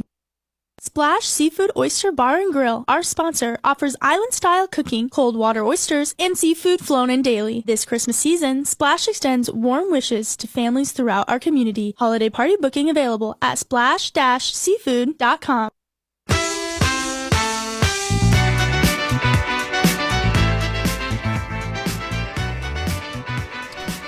All right, we're back here at the Dowling Catholic Gym in West Des Moines alongside Mike Burkert, Mark Amadale. Our final score in Game 1, Dowling girls defeated Valley 68-47. After Valley outscored Dowling 16-8 in that fourth quarter, Mike. A nice little run by the Valley Tigers. They didn't quit and forced down to keep their starters in. Or some of their starters in, but Valley played hard. I mean, they're a good team. If you look at the when you shared the rankings, there's only 3 undefeated teams. Well, 4 if they throw Waterloo West into number 14 that's undefeated, so they must not have played anybody really difficult yet. Sure. But there's a lot of teams that 1, 2, 3 losses that are in the top 15. So I think that's going to happen this year for the teams, I think, below maybe the top 2 or 3 or 4 teams. There's going to be a lot of parity at that level. All right, let's take a look at the first half or the final game statistics. Unofficial, of course, as Mike Burkert. You did a pretty good job with that. I wish I could get my. He's here, so he's not going to hear this. Our Game 2 commentator that sits in with me, Coach Cataldo. He doesn't keep it like you. But go ahead and run him down there, Mike. No, I think the big difference in this game was the shooting that we talked about. For the game, Dowling was 3 out of 12 from three-point range, but they were 26 out of 49 overall for 53%. You compare that to Valley, was 13 for 58 overall, which is 22%. So, and for Valley, the reason why they kept it somewhat in the ballpark, they had 10 out of 24 three-pointers, but they were 3 for 34 from the inside the arc. And if you go 3 for 34, we talked about the Dowling, the length that they had, the height advantage that they had, and Valley missed a lot of shots, both blocked and altered, so that, going 3 for 34 from the 2-point range, that makes it really tough. And we talked in the pregame, Mike, about they put 20 on, now there's 10. So holy smokes. They're trying to get this game started here by 7:45. But back to the point we made in the pregame, Valley would come out and play a little zone. They were going to push the tempo. We saw them push the tempo, but we didn't see any zone by the Tigers that I can remember, Mike. No, they didn't. They ran. They trapped. They ran and jumped from midcourt. They also, if somebody turned their back at the top of the circle, they would run somebody from the weak side and double team Dowling. A couple times they got turnovers on that, and a couple times Dowling made nice, a pass across and then a diagonal for an easy layup. So Dowling controlled the game offensively with their height and their three-point shooting. Katie Muller, nailed some nice shots and kept that spread out. All right, let's take a look at the scoring before we conclude our Game 1. Again, the final score, Dowling girls defeat Valley 68-47. The Maroons improve their record to 7-0, and Valley falls to 3-2. And now let's take a look at the scoring for Valley. They had 2 players in double figures, led by Avery Moon. with 13 points. Olivia Adams with 11. Rounding out scoring for Valley, Bailey Utoff with 9 points. 8 points for her youngest sister, Tinley Utoff, with 8 off the bench. And then 3 points for Tylee White and 2 points for, 9 points for Carrie Rose, 2 points for Bailey Utoff. Valley went 4 of 8 at the free throw line. For Dowling, Maroons had 3 players in double figures, and Olivia Meredith just missed it by a point. Dowling was led by Katie Muller and her sister Ellie, 21 points each unofficially.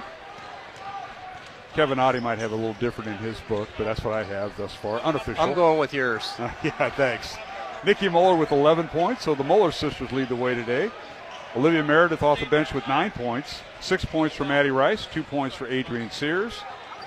And Dowling went 9 of 16 at the free throw line. Maroons led 60-31 at halftime, and or rather 38-24 at halftime. They led 60-31 at the end of the third quarter. Dowling outscoring Valley 22-7 in that third quarter, but Valley outscores Dowling 16-8 in the fourth quarter.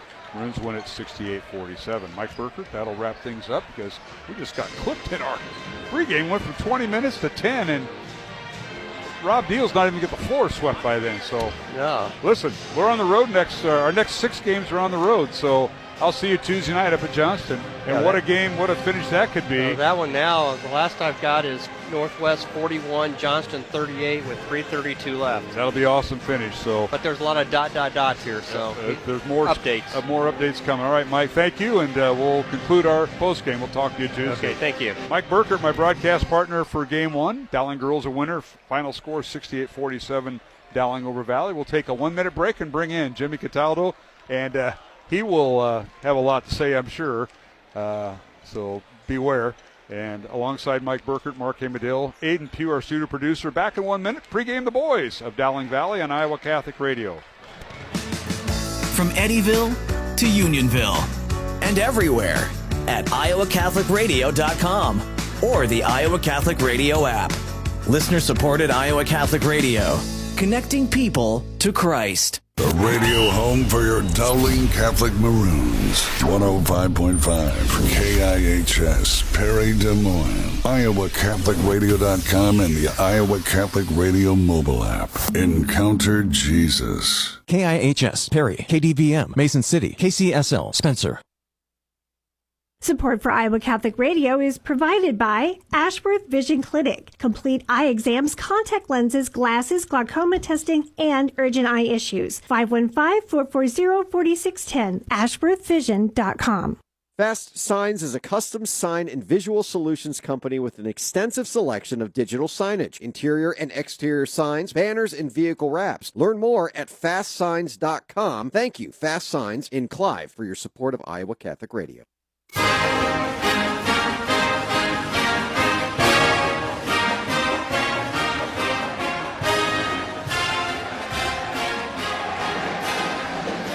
All right, welcome back to the Dowling Catholic Gym, West Des Moines, alongside Jimmy Cataldo. I'm Mark Amadil. Welcome, Coach Cataldo. I know you had a nice long drive in from South Dakota today. I'm glad you stayed out of the interstate ditches and stuff. Glad you got here safely. I have a lot more respect for all those folks out there who drive for a living, and it's crazy. Snow's coming down now, and heck. It's going to be one of those weekends. We just got over it last night. They canceled a bunch of activities because of 2 inches of snow. But, hey. The one thing I learned in South Dakota. What's that? Those folks up there know how to drive in the snow. It's just I thought I was good. I just had to get out of their way. People pulling out in front of you, running red lights. That kind of driving. Yeah. I thought you were in downtown Chicago when you start doing that. It's like, my goodness. It was incredible. I thought I was good until I met those folks. Well, we're glad to have you. And, hey, it's Dowling and Valley, the Battle of West Des Moines. Nice packed house. Got the band here tonight. Lower bowl here filled because we got Valley fans and my family behind us. So right? That's the buffer. They're the buffer. So I don't know how that works. But I'll tell you what, we haven't seen Dowling since Friday night, but the Maroons had a win. It was a win up at Centennial on Tuesday night. It was kind of an ugly win, low-scoring game. I wonder how many shot clock violations there were because the game was in the 40s. Not much. I spent some time watching the game on CIML, and I thought Centennial had a great game plan against the Maroons. They played until the end of the shot clock. You heard Coach Heinerson. They didn't have a lot of turnovers, and they really didn't. They 9 turnovers in the game, but scored only 46 points. They shot 2 of 17 from threes, which is really, really poor for Dowling. But chalk it up maybe to the first road game of the year for the Maroons. You go on the road, different sites that when you shoot, it can throw you off a little bit. I'm sure the Maroons are excited to be home for this game against the 3-time defending champs, Valley Tigers. Well, you look at this series, Valley leads the series 15-11, dating back to 2007. That means you're playing each other almost twice a year. I know for a time there they didn't, but the Maroons last year snapped a 6-game losing streak to Valley at the Valley Gym. Remember, both teams won on each other's home court. So Dowling won at Valley back in was early December or late November, and then Valley won here at the Dowling Gym 74-62 the last time these two teams met. But it's quite a series, quite a rivalry.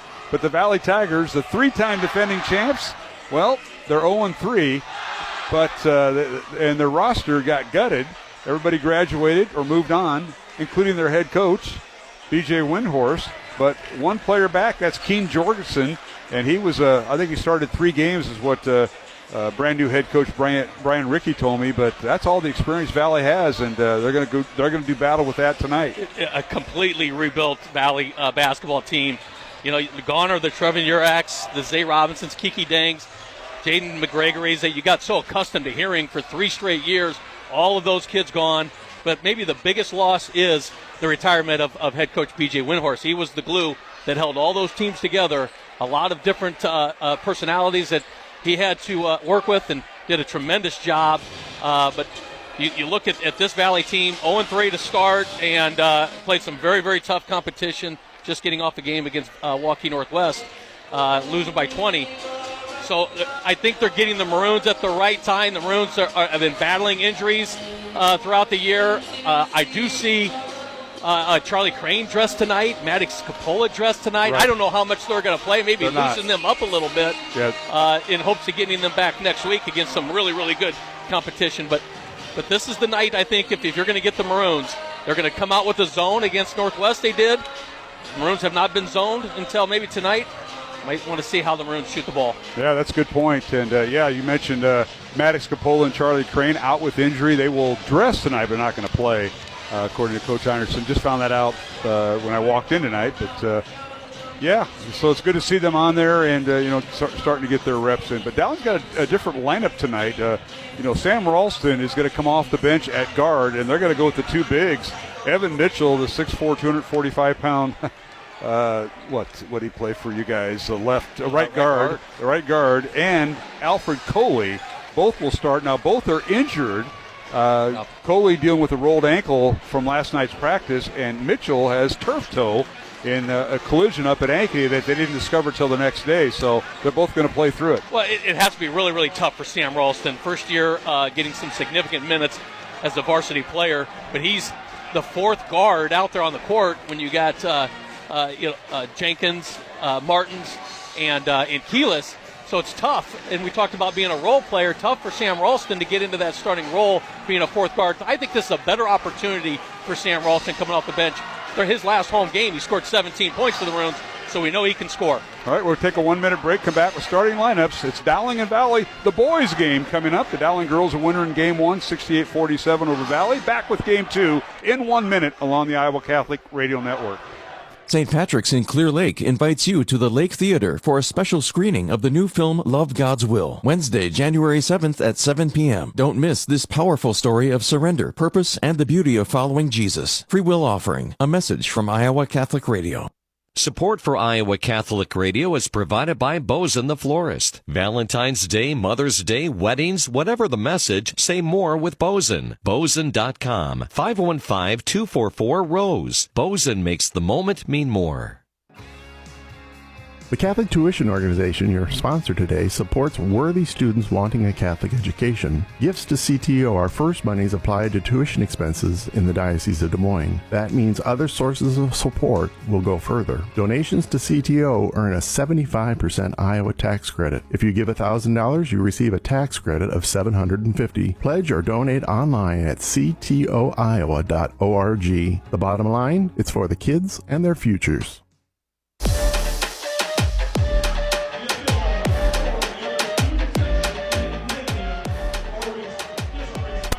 All right, we're back here at the Dowling Gym alongside Jimmy Cataldo, Mark Amadale, Aiden Pugh, our studio producer. Let's take a look at the starting lineups tonight. First of all, for the Valley Tigers under first-year head coach Brian Rickey. He's assisted by Tyler Anderson, Kevin Pierce and Josh Fry, the sophomore coaches, Joe Keelis and Spencer McGrain, the freshman coaches for Valley, who comes in with the record of 0-3. They are the three-time defending champs. Started out the season with losses at Ankeny, against Southeast Polk, and against number 1 Waukee Northwest last Tuesday night. And the Tigers will start this lineup at one guard, Sam Strong, a 5'11 senior, averaging 14 points, so we're number 2. The other guard is Keen Jorgensen, part-time starter last year, a 6'1 junior, averaging 7.5 points, so we're number 10. The point guard for Valley is Jaden Attaway, 6' junior, averaging 12.5 points. He is their leading scorer, and he'll wear number 12. At one forward, Braden Schoberl. Coach Cataldo, you remember him, tight end, H-back for the Valley football team, 6'3", 220-pound junior, averaging 3.5 points and 3 rebounds. He'll wear number 32. And at center, Eddie Heibel, 6'5 senior, leads the team with 10.5 rebounds as he averages each game. They're going to play college golf. Off the bench for Valley, Jack Tracy, a 5'11 junior, Will Clayton, a 5'9 senior, and Denault Moore. Played cornerback on that football team for Valley. 6'4 senior will come off the bench along with Ryder Knapp. So that is the Valley starters. Now for Dowling Catholic. Head coach Justin Einertson in his third year, 30 wins, 20 losses at Dowling, assisted by Jimmy Nahas, John Nagel, and Zach Nicholson and Kevin O'Hare. Maroons' record is 3-0. They are preseason ranked number 7. And they'll start at one guard, the point guard, Nate Jenkins, a 6'1 senior, averaging 9.5 points, wearing number 2. The other guard is the other point guard, Noah Martins, a 6' senior, averaging 19.5 points, wearing number 11. And the third guard is Gio Keelis, 6'3 senior, averaging 11.5 points. He'll wear number 21. At one forward, Alfred Coley, a 6'8 senior, 6'8 junior rather, averaging 10 points, 8.5 rebounds. He'll wear number 0. And the other forward is Evan Mitchell, a 6'4 sophomore, averaging 3 points. Off the bench for Dowling, Sam Ralston, Leighton Oldfield, Davin Tritton, and Jimmy Bonhoeffer. As Maroons come in with a record of 3-0, Valley 0-3. So there is the tail of the tape. Maroons come in averaging 63.5 points on offense, give up 47 on defense. Valley averages 53 points on offense, gives up 64 on defense. So what say you, Coach Patel, on this matchup? Maroons are going to have to definitely guard Valley's 2 guards in Strawn and Attaway, both leading in double figures average points. But watch the Maroons if they get zoned tonight by Valley, who threw its zone against Waukee Northwest the other night. Maroons have not been zoned very often, and so having to put the ball up consistently from outside the three-point arc is maybe something that the Maroons are going to have to do tonight. All right, Brian Abel tosses it in the air, and it's controlled by Valley. They go left to right, and they're all black uniforms with white trim and red border. Dowling in their home white uniforms, maroon numbers and maroon trim and border. And here's Valley with the basketball first. They go on the offensive end, and now a little scoop shot in the lane. Good by Keen Jorgensen. So the Tigers get the first 2 points of the contest, and it's 2-0 Valley against Dowling's man-to-man defense. Saw Jorgensen a little bit last year as a sophomore. Pretty a talented young man, and went hard to the basket there and completed his layup. Corner 3 no good by Dowling. And that was Nate Jenkins with the miss. And now in the lane, a shot blocked out of bounds. And a nice job by the Maroons as Evan Mitchell blocked the shot of Keen Jorgensen, out of bounds off Jorgensen. I love the lineup the Maroons are going with the 2 bigs in Evan Mitchell and Alfred Coley. 2 very big presence underneath. Gets the 3 guards of the Maroons out there moving around more fluidly to get a nice shot. Well, the Maroons come out in their flex offense. They ran it for a series, and now corner 3, it's up and no good. But by Dowling's Martins. Rebound Jenkins, and now a three-pointer top of the key, no good by Evan Mitchell. So Maroon's got a couple looks, but nothing to gain. It's 2-0 Valley. Tigers in the front court. With it is Schoborough. Now he gets it out beyond the arc to Keen Jorgensen. Now back to Schoborough. Braden in the lane. Tries to leave it for Heibels, and it's stolen away by Dowling. Mitchell comes away with it. Dowling in the front court. Now Mitchell for three. It's good. Right in front of the Valley bench. The sophomore, Evan Mitchell, with his first three. Second of the year. It's 3-2 Dowling by one. You would think Mitchell's presence is more inside the paint, but he's shown that is willing to take those three-point shots. Hasn't hit a ton of them on the year, but it knocks down his second shots of this young game. All right, Valley with the basketball in the front court. Attaway with it. Dribbles baseline. Guarded by Martins. 6 minutes to play. Dowling 3, Valley 2 in this boys contest. Dowling girls a winner in game one, 68-47. Now Tigers with 8 on the shot clock. Get it at the top of the key. This is Schoborough with the shot. It's no good from mid-range in the lane. Rebound Dowling. Keyless will launch the three up and off the back iron, no good. Tipped by Mitchell, no good. Rebound Valley and Jaden Attaway on the Tigers down court.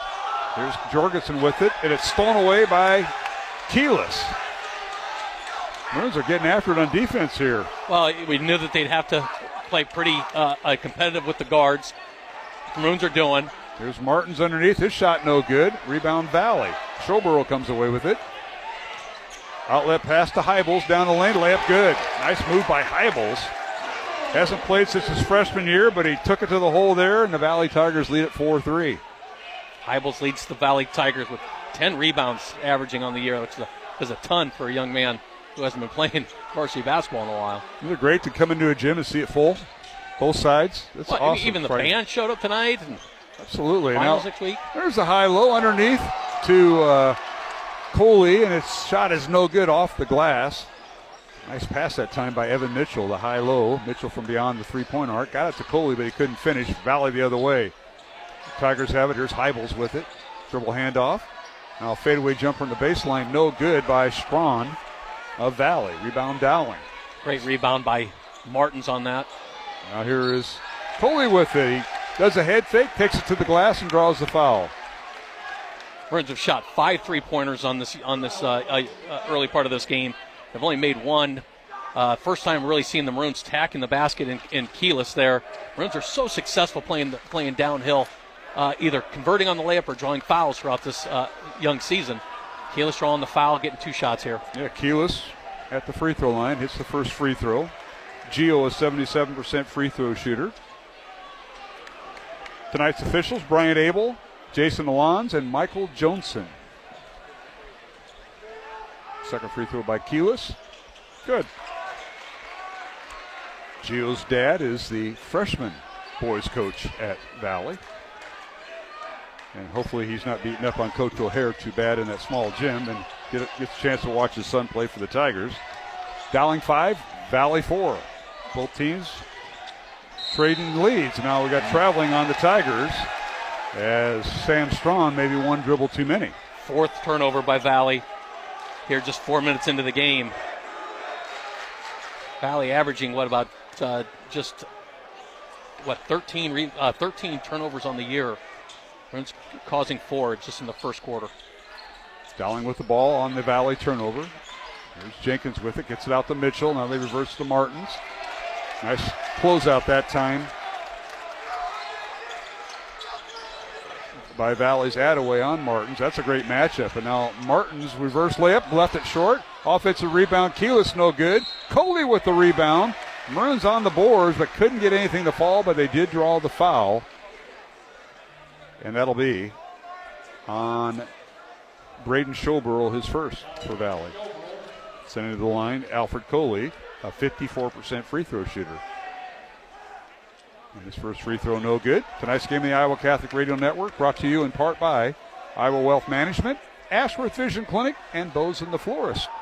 Alongside Jimmy Cataldo, I'm Mark Amadeo. Aiden Pugh, our studio producer. Thought we were going to do a weather and traffic update with you, Coach Cataldo. See how the everything was an I-29 and I-80. But on your way back from I South can, Dakota. I could do the weather report. I can do the road report. Yeah, but get me mobile. You cannot multitask and drive. I know that. I've seen you call football plays. I know you can only do one thing: draw up the play, call the play. Valley with the ball. Dowling leads by 2, 6-4. This largest lead for Dowling here in this first quarter.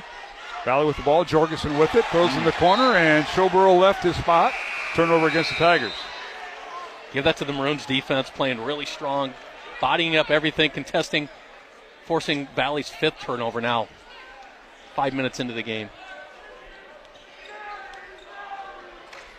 All right, Dowling with the ball following the turnover. 3:15 to go first quarter. Dowling 6, Valley 4. Maroons running their flex offense here.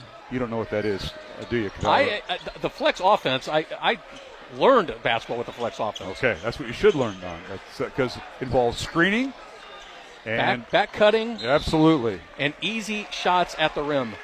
Now Keyless with the ball, and he draws the foul. And we got to get Strawn with his first foul. Team foul number 3 on Valley. Yeah, Showborough, Attaway, and Strawn with a foul each. So 3 team fouls on Valley, none on Dowling. And the Maroons inbound the ball. Jenkins gets underneath to Mitchell. He loses it out of his hands, but offensive rebound, Coley. His putback no good. Gets his own rebound, tipped by Mitchell and into the hands of Valley. The Maroons have gotten 3 offensive boards, but nothing to show, Jimmy. Well, it just the Maroons are manipulating their own shot around the rim, and they just really don't need to do that. Just go up strong, 2 hands, and find the easiest part of the rim. Don't have to go underneath, backside. Go up strong, draw a foul. And now here's a steal by Dowling. They poke the ball away from Keen Jorgensen, and another turnover by Valley underneath their own basket. So here is Dowling with the ball. 2:15 to go first quarter. 6-4 Dowling, low-scoring game. Here's Martins in the lane. Jump stops, kicks it out to Keyless for 3. Up good! Keen Jorgensen couldn't catch up to him, and a 30-second timeout called by Valley. The Maroons lead by 5, 9-4. And Gio Keyless with his 5th point of the night, Jimmy. It gets him excited. The Maroons just hit their 2nd three-pointer of the night on 6 attempts. Not much underneath the rim, as we talked. They're 0 of 6 from underneath the rim, but 2 of 3 from 3 and 3 from 4 at the free throw line. Maroons are finding ways, hitting the 3-point shot and rebounding. They have 7 rebounds on the night, and I mentioned Valley's turnovers at 5. So things are starting to add up negatively for Valley. Maroons are trying to find their stride. Hitting a big 3-point shot by Keyless. And I didn't mention this with you, but other games going on tonight. Johnson at Waukee Northwest in a girl-boy contest, and Johnson girls pull it out 47-41.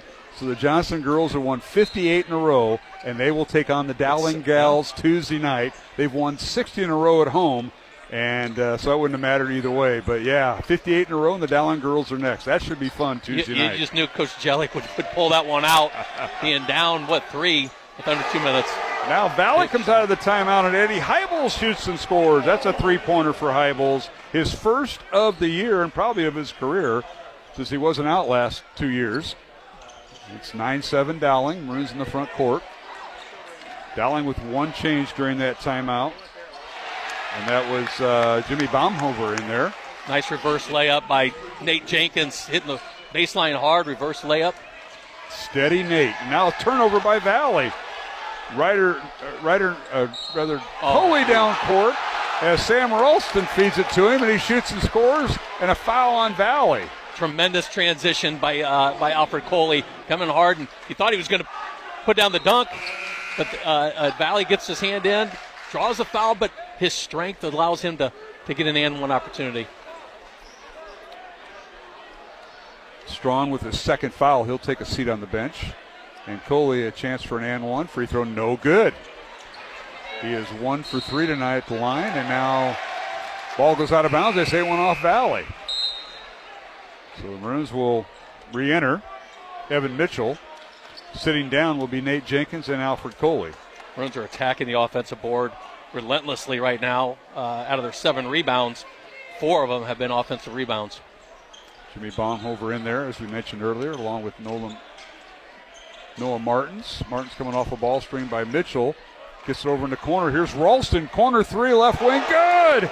How about that guy? Ralston doesn't get the start tonight. Comes off the bench and drains a three. I thought this was a great opportunity for Sam Ralston. Just getting a different role coming off the bench would be better for him in his game. And hitting his first shot has to be exciting for him. In the lane, a shot no good by Eddie Hybels. Rebound Dowling. Maroons holding Tigers to one shot. 16-7. Dowling with the lead. 40 seconds remaining here in the first quarter. Now corner three again by Ralston. It's no good. Rebound Keyless has the ball slapped out of his hands by Attaway. Now they get it to Martins. Noah with the ball gets to Ralston, and he ran without the ball and threw it away. Out of bounds, Valley. Trying to do too much a little bit there. Ralston saw a lane baseline and tries to take off and didn't really get the pass from Martins. Just the Maroons' first turnover on the night. 16-7. Dowling with the lead over Valley. Girls game won by Dowling, 68-41. Second-ranked Dowling girls and number 5 Valley. And now underneath, a layup with the right hand, no good by Hybels. Rebound Dowling, and Maroons with the shot clock turned off have 10 seconds and apparently the final possession of the first quarter, leading by 9. Now it'll be Martins for three, no good. Tip by Mitchell, no good. Gets his own rebound and it puts it up and it's no good. So we've come to the end of the first quarter here at the Dowling Gym. With the score in this boys contest, Dowling 16 and the Valley Tigers 7. Alongside Jimmy Cataldo, Mark Amadale will return with the second quarter in 1 minute along the Iowa Catholic Radio Network.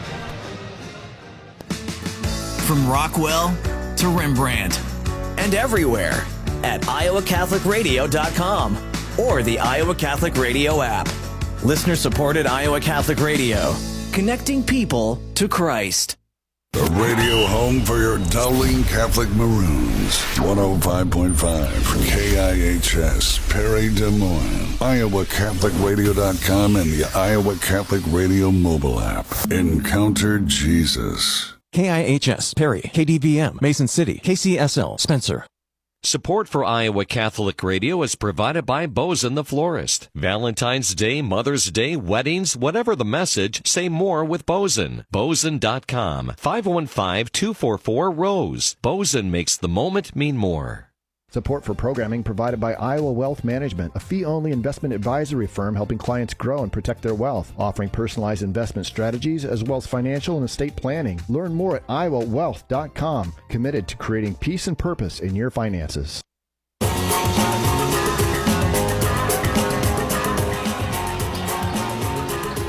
And welcome back to the Dowling Gym, underway here in the second quarter. Dowling boys leading Valley 16-7, alongside Jimmy Cataldo, Mark Amadale. Number 1 Johnston girls a winner tonight. They had to hold off a very strong Waukee Northwest team. 47-41 the final. Johnston girls keep that winning streak alive. They're now at 58 in a row. And that'll be their matchup with Dowling later. Now whistling a foul on the Tigers as we start the second quarter here. Keyless drawing the foul on a three-point shot. Going to get 3 free throws here. And Hybels commits the foul. And the first of 3. Go ahead, Jimmy. You got your first quarter stats. The stat that sticks out right now is the Maroons' ability to rebound the basketball in the first quarter. 11 rebounds for the Maroons. Vast majority of those coming off offensive rebound. Just 1 turnover, shooting 5 of 18 from the field. In Valley, 3 of 8 from the field. 6 total rebounds and 6 turnovers for the Valley Tigers in the first quarter. Keyless hits the first 2 free throws, third one on the way. Good. So he's 5 for 5 at the line, and he's got 1 field goal. 8 points for Gio Keyless, the 6'3 senior for the Maroons. Also hit his 6th 3 of the year. And it's 19-7. Dowling by 12. This is the Maroons' largest lead. Now a steal by Ralston. Out to Coley to slam it, and the ball bounces in the air, and it's rebounded by Valley. So Coley misses the dunk, and Valley comes away with it, and Jorgensen has it. A little poetic. The Maroons have just struggled to get the ball in the basket inside the paint. That time, Coley going up strong for the dunk and missing it off the back rim. Now here's a steal by the Maroons. This is Martins with the steal, and Noah's going to slam it home. So what Coley couldn't do as a center, Martins does as a starting point guard. All us small guys out there need Martins, coming up strong and putting it on. And we've seen him. His ability to elevate has been strong. And third turnover for the And he'll Tigers. jam it again, but kind of slipped out of his hand and scored. 4 points now for Martins. He was held scoreless timeout Valley, and it's 23-7. We'll keep it here with 6:47 remaining second quarter. Dowling 23, Valley 7 here in this boys contest. Oh, my goodness, Jimmy. Well, we've seen Dowling's defense elevating here tonight. We've also seen this throughout the first 3 games in the year, their ability to put high pressure on the defensive side against their opponents. And tonight, they came out strong, a little bit more motivated, being a rivalry game. The crowd's in it. It's Friday night. Christmas break is coming, and these guys came out and showed up defensively. Valley, 3 possessions in the second quarter, 3 turnovers, 9 in the game for Valley. I'm impressed. A lot of people not doing their Christmas shopping on this Friday. They're here watching high school basketball. Hats off to them, Dowling and Valley fans. And those who can't drive, tune in, listen to us. Mark's wife just left, so Mark's loosened up. His shirt got unzipped a little bit. He feels a little bit more, at ease. No more pressure from him. It was bad enough when Coach Allens, who's one of our officials tonight, is also a football coach over at Waukee Northwest. It's bad enough he comes over. He said, I had to listen to you to call all the playoff games. I said, well, it was my pleasure. No, Did you learn anything? You got to ask, is that a good thing or a bad thing? Because I'm not quite sure how to take that. He didn't quite say it. I'm not going to question him now because he's out here with a whistle. I don't want to. But no, Jason Allens is one of the top flight officials. He also helps coach at Waukee Northwest. What a year they had. Yes. They're ranked number 1 most of the year until that team called Iowa City Liberty knocked them off in the semis. Otherwise, they've been Dowling and Waukee Northwest. And now Valley out of the timeout. Layup no good by Attaway. Rebound Dowling and Nate Jenkins. Let's set the Dowling got their starters back in. I think they do. Yep. Keyless, Jenkins, Martins, along with Coley and Mitchell. Mitchell underneath. And reverse layup, good. Boy, he backed in Hybels and had him pinned for the layup. Evan Mitchell has grown up so much in his physical strength and maturity. And, being in this type of a stage, not surprised he's not excelling. Taking the ball hard and converting. Dowling 25 and Valley 7. And now the Tigers lose it on the baseline. Dowling by 18 and the basketball after that turnover. What's the turnovers again? That's number 10. Wow, and we're not even halfway through this second quarter. Now here's a three-pointer by Mitchell, no good. Keyless with the tip, it's no good. Rebound Valley. Tigers in the front court. Here's Strawn, running jumper in the lane, left it short. Offensive rebound, Denault Moore. Denault, one of those key players for Coach Swenson's defense, played a cornerback, headed to Iowa Western Community College to play football, and he brings that presence off the bench, Jimmy, that Valley needs. And now a long 3 by the Tigers. It's no good by Ryder Knapp, who just checked in.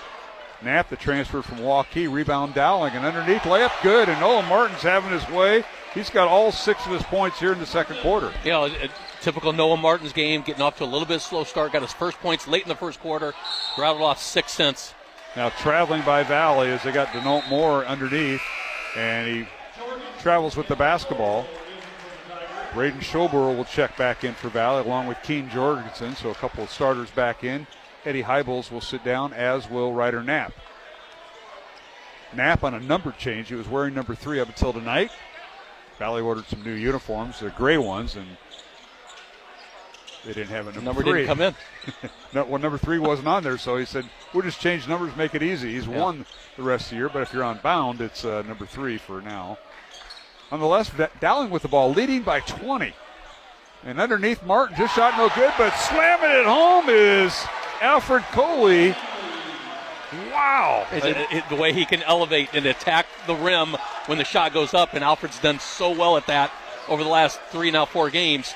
And he's being rewarded every time he goes there. 5 points for Coley and a 3-pointer by Valley the other way. It's no good from the corner by Keen Jorgensen. Now Coley, battling an ankle injury, suffered last night. He went through a little bit of treatment today, and I know after the candle lighting he was in there, and now he gets the ball underneath, backs in against Moore. His shot no good and out of bounds, and they say it went off the guy wire, so it'll be out of bounds Valley. But so Alfred battling his ankle injury, showing no ill effects other than that slam dunk that he missed that almost hit the roof. Well, you get a little bit of adrenaline, and sometimes that pain goes away with a good tape job by Sarah Mashad, one of our elite trainers here at Dowling. Absolutely, and Evan Mitchell battling that turf toe that he suffered Tuesday night up at Centennial, and got the start and playing well, and he's on the bench right now. As the Maroons now have Jimmy Baumhover in, and now here's a Three-pointer blocked out of bounds by Jenkins. Safe from going out by Ralston. Here's Jenkins in the front court. Nate leaves it for Martins. Noah down the lane. Layup is up and no good. Drew the foul. And Noah Martins playing with that reckless abandon that he has. Drew the foul. It'll be on Keen Jorgensen. I just have just been so in awe with the Maroons and how they play the game downhill in these 4 games that we've watched. They're so quick off the dribble, and the guard play is incredible. And then you get the height with Alfred Coley, and it's just been a great recipe for the Maroons in the early part of this season. And to think Charlie Crane, Maddox Coppola, arguably 2 of the better players, not the best players on this Maroon team, has yet to see minutes. You can really think what the Maroons can do here in this season. All right, Martins goes 1 for 2 at the free throw line. Noah with 7 points, 30-7, Dowling. Maroons by 23, their largest lead of the contest over the Valley Tigers. Maroons jumped out to a 16-7 lead, and Valley hasn't scored here in the second quarter. Here's Denault Moore, now gets in the corner. Three-pointer up, no good. Cold shooting. Sam Strong with the corner 3 miss on the left side. Rebound Dowling. Here's Martins in the front court. In the corner to Ralston for another 3. It's off the back iron, no good. Offensive rebound, Baumhover. And Dowling keeps possession. Offensive rebounds. Here's Martins for 3 again. It's no good. And a rebound to Denault Moore and Valley. Now a steal in the backcourt by Martins and reverse layup, good. Noah did not give up on the play, and he's got 9 points, all in the second quarter. You've seen the veteran play by this Dowling Maroon versus a very young and inexperienced Valley team. 32-7 Dowling. Now a steal by Martins, but stolen back by Valley, and the layup up and good as they get it ahead to Keen Jorgensen. He has 4 of Valley's 9 points. 32-9 Maroons. A little bit of a trap, full court press by Valley. I think maybe going to come out into a zone for the first time. And now Jenkins has it. Now gets back in the corner to Ralston underneath the Coley. Coley looking for a cutter, can't find one, gets to Martins. Noah with it. Gets it over to Jenkins for 3. It's off the back iron, no good. Offensive rebound, Ralston. Back out to Baumhover. Over to Ralston for 3 in the corner again. It's no good. And the rebound, Attaway and Valley. 32-9, Dowling. Under 2 minutes to play here in the second quarter. Now pull-up jumper up, no good by Attaway, and rebound Dowling. At halftime, we'll catch up with either one of the 2 assistant coaches for Dowling, Audrey Faber. Newly married. New last name. We'll catch up with either her or Joel Danner. As Audrey Faber, Coach Francis now. Is she going by Coach Francis? Yeah. Awesome. Getting everything switched. I call That's it. strong. I come in and say, how's it that going, favorite Faber? name is awesome. Why wouldn't you? Of course, her husband, Riley Francis, assistant coach at one of the top teams in Class 3A boys basketball over at ADM.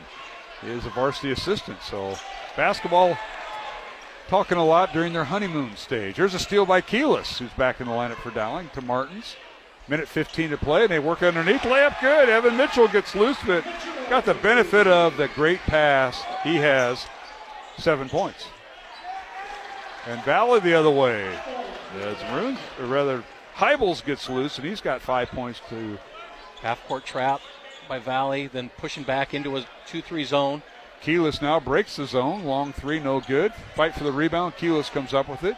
Gets it out to Mitchell for 3, and he traveled before the shot. 34-11, Dowling over Valley with 49 seconds remaining. How about the offensive rebounds by the Maroons What tonight? does that look like? It's hard to tell. Maroons have 21 total rebounds on the night, and at least half of them have come from the offensive side. But they're kicking them back out for 3-point shots that are greatly contested when they're having so much success attacking the rim. Yeah, Dowling's been averaging 32 rebounds on the season. Valley just 23, and that may show a whistle and a foul on Valley. It'll be on Denault Moore, his second. Actually, the foul's on Dowling. That's on Dowling. Oldfield, who came in at the last break. So Leighton Oldfield, a 6'2 sophomore, with his first foul. He didn't get in very long. He just checked in. And the free throw no good by Keen Jorgensen.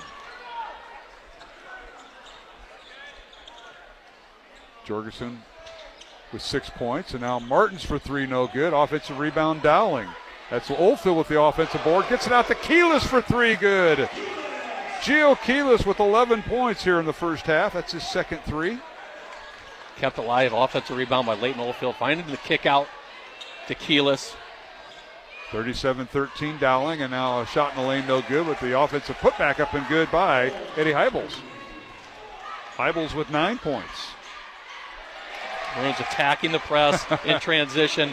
Noah Martin's finding a cutting Nate Jenkins for the layup. And Jenkins with his fourth point. And that'll do it as the horn sounds in the final minute of the first half, and it's 39-15. Dowling over Valley here at halftime. The Maroons hold Valley to 8 points in the first half. So we're going to take a break.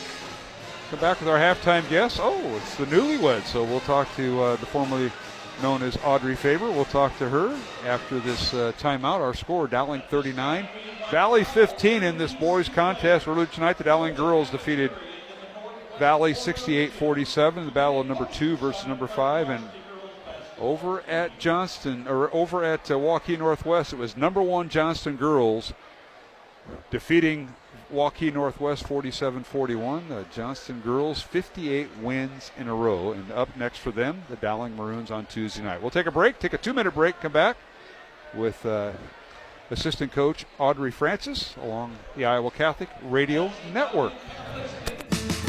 From Gredinger to Garden Grove and everywhere at iowacatholicradio.com or the Iowa Catholic Radio app. Listener-supported Iowa Catholic Radio, connecting people to Christ.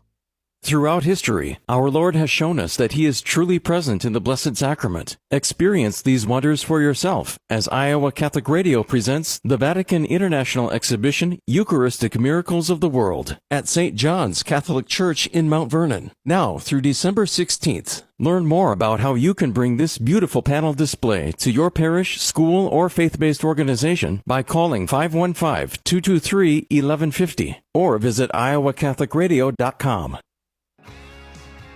Do you believe in the importance of Catholic education? Do you owe Iowa income tax this year? Consider a gift to the Catholic Tuition Organization to help worthy students attend Catholic schools in the diocese and receive an Iowa tax credit of 75% of your donation. If you give $1,000 to CTO, you'll receive a tax credit of $750. Pledge or donate online at ctoiowa.org. The bottom line, it's for the kids and their futures. Support for programming is provided by Construction Professionals, serving customers through a proven process, creating unique design, functionality, and artistic beauty. Construction Professionals is a Catholic family business built on a strong foundation. cpcustomhomes.com. Support for programming provided by Iowa Wealth Management, a fee-only investment advisory firm helping clients grow and protect their wealth, offering personalized investment strategies as well as financial and estate planning. Learn more at iowawealth.com, committed to creating peace and purpose in your finances. Support for Iowa Catholic Radio is provided by Ashworth Vision Clinic. Complete eye exams, contact lenses, glasses, glaucoma testing, and urgent eye issues. 515-440-4610. AshworthVision.com. It's the Catholic Morning Show with Bo Bonner, Matt Wilkham, Aiden Pugh, and Alexia Baker. Coming up Monday, Patrick Smedeke from the Diocese of Davenport shows how Advent can teach us an incarnational evangelization. Dr. Jim Blessman joins us fresh from his latest journey to help bless those in need in rural South Africa. Checking in with Jostopoulos, plus we'll have all the news, sports, and weather, and Saint info to get your week started right. The Catholic Morning Show, weekdays at 7, only on the Iowa Catholic Radio Network, connecting people to Christ. Iowa Catholic Radio, connecting listeners to Christ every day with people like you. Hi, this is Father Wade Menezes of the Fathers of Mercy, host of EWTN Radio's Open Line Tuesday. Thanks for listening to Iowa Catholic Radio.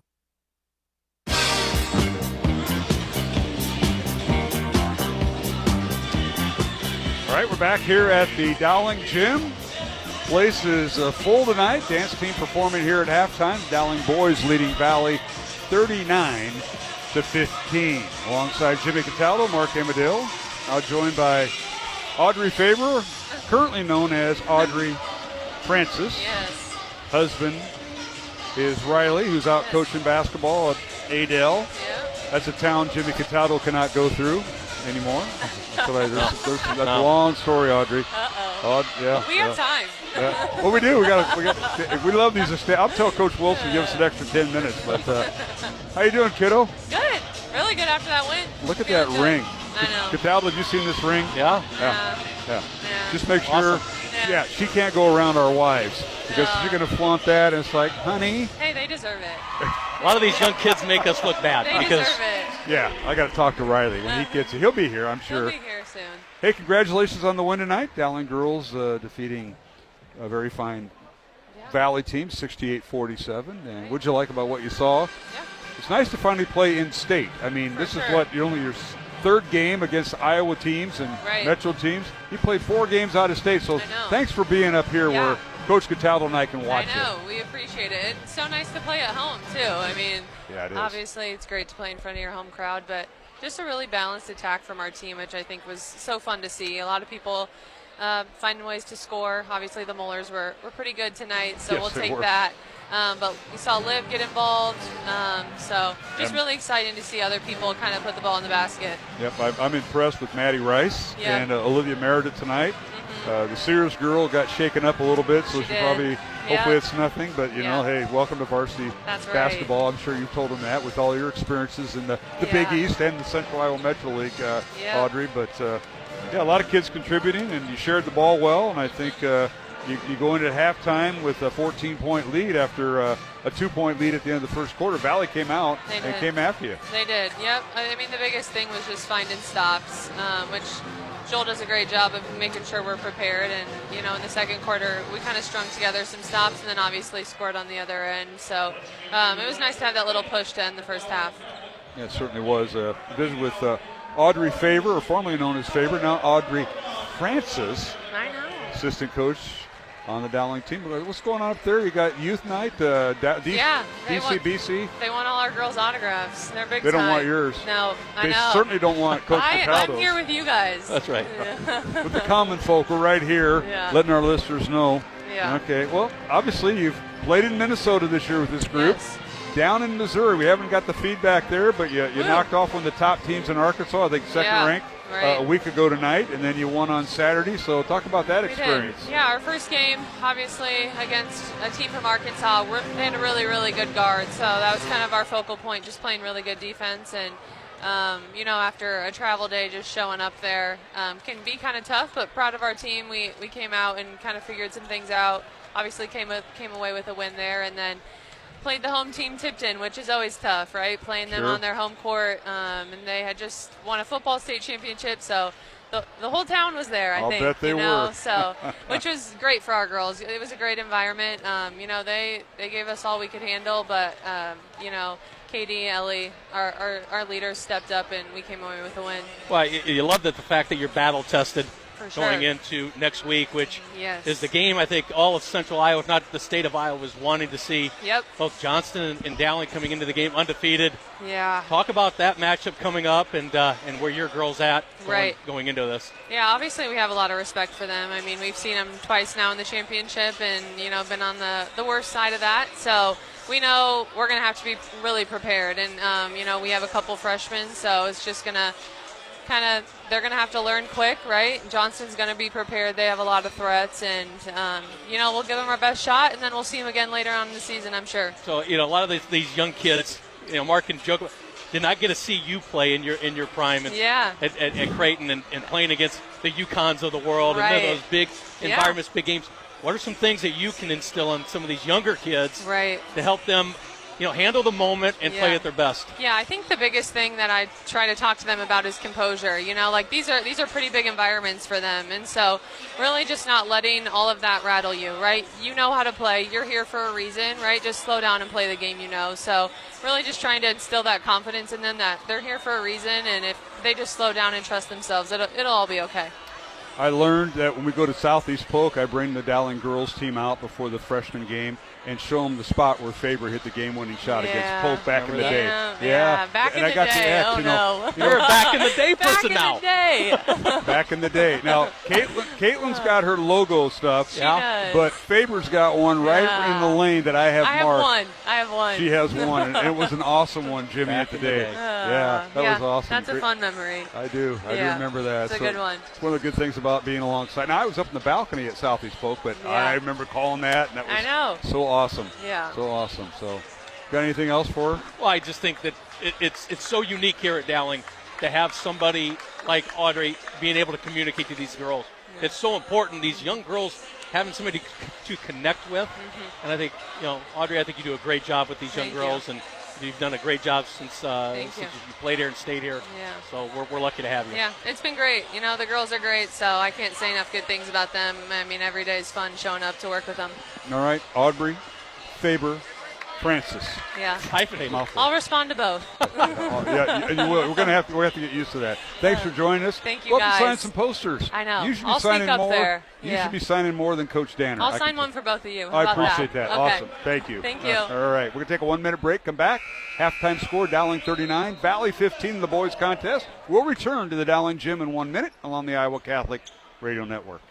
Support for programming provided by Iowa Wealth Management, a fee-only investment advisory firm helping clients grow and protect their wealth, offering personalized investment strategies as well as financial and estate planning. Learn more at iowawealth.com, committed to creating peace and purpose in your finances. Lumen Media of the Diocese of Sioux City Office of Communications offers these features in the next Lumen Notes. Bishop Keener pens his annual support letter for the Catholic Charities Christmas collection. One diocesan priest has become a U.S. citizen. A parish library opens their collection up to other parishes. Registrations open for Turn 2026, and Sheldon offers dual language preschool. See these features and listen to the Illuminating Catholics podcast in the next Lumen Notes. Attention, men of the Des Moines Diocese. The final pre-application meeting for the 2026 Diaconate Formation class is Sunday, January 4th at 1 p.m. in the Lower Church at St. Anthony Parish. For more information, contact vocations@dmdiocese.org.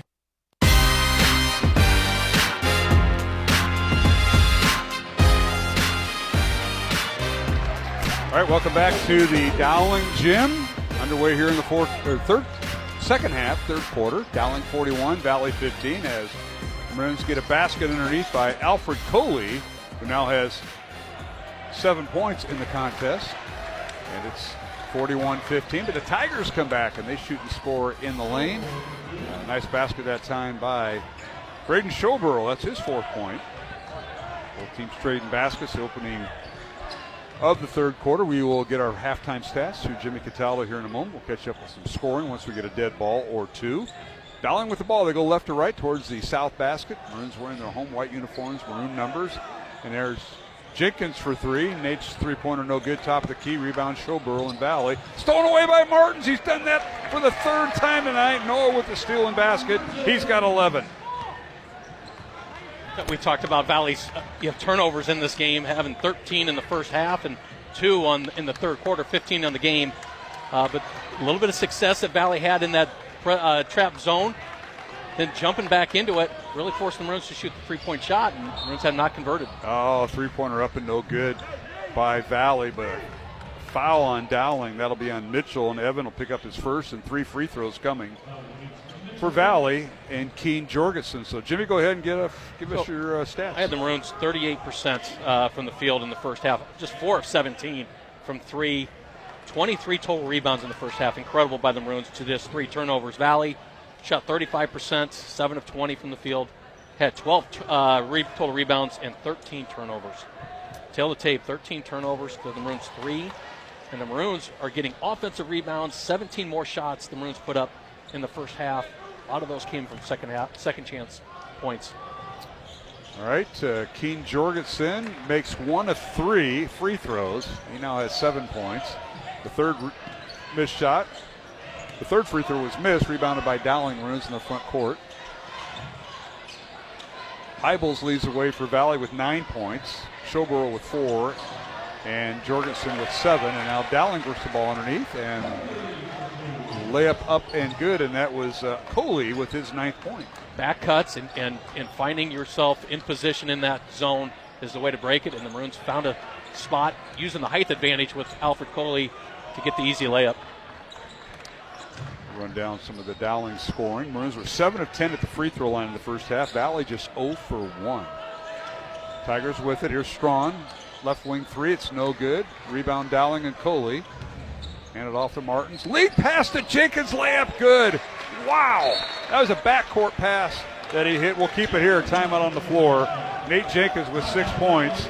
And it's Dowling 47, Valley 18. Wow. Third way to break a zone is the transition, and the Maroons get up and go, finding Nate Jenkins behind the defense for the run-out transition layup. 29-point lead for the Dowling boys. They lead at 47-18. 5.5 minutes left to go here in the third quarter. Let's take a look at scoring in the first half. Alfred Coley now has 9 points, but he had 5 at halftime. Nate Jenkins had 4 points at halftime, now has 6.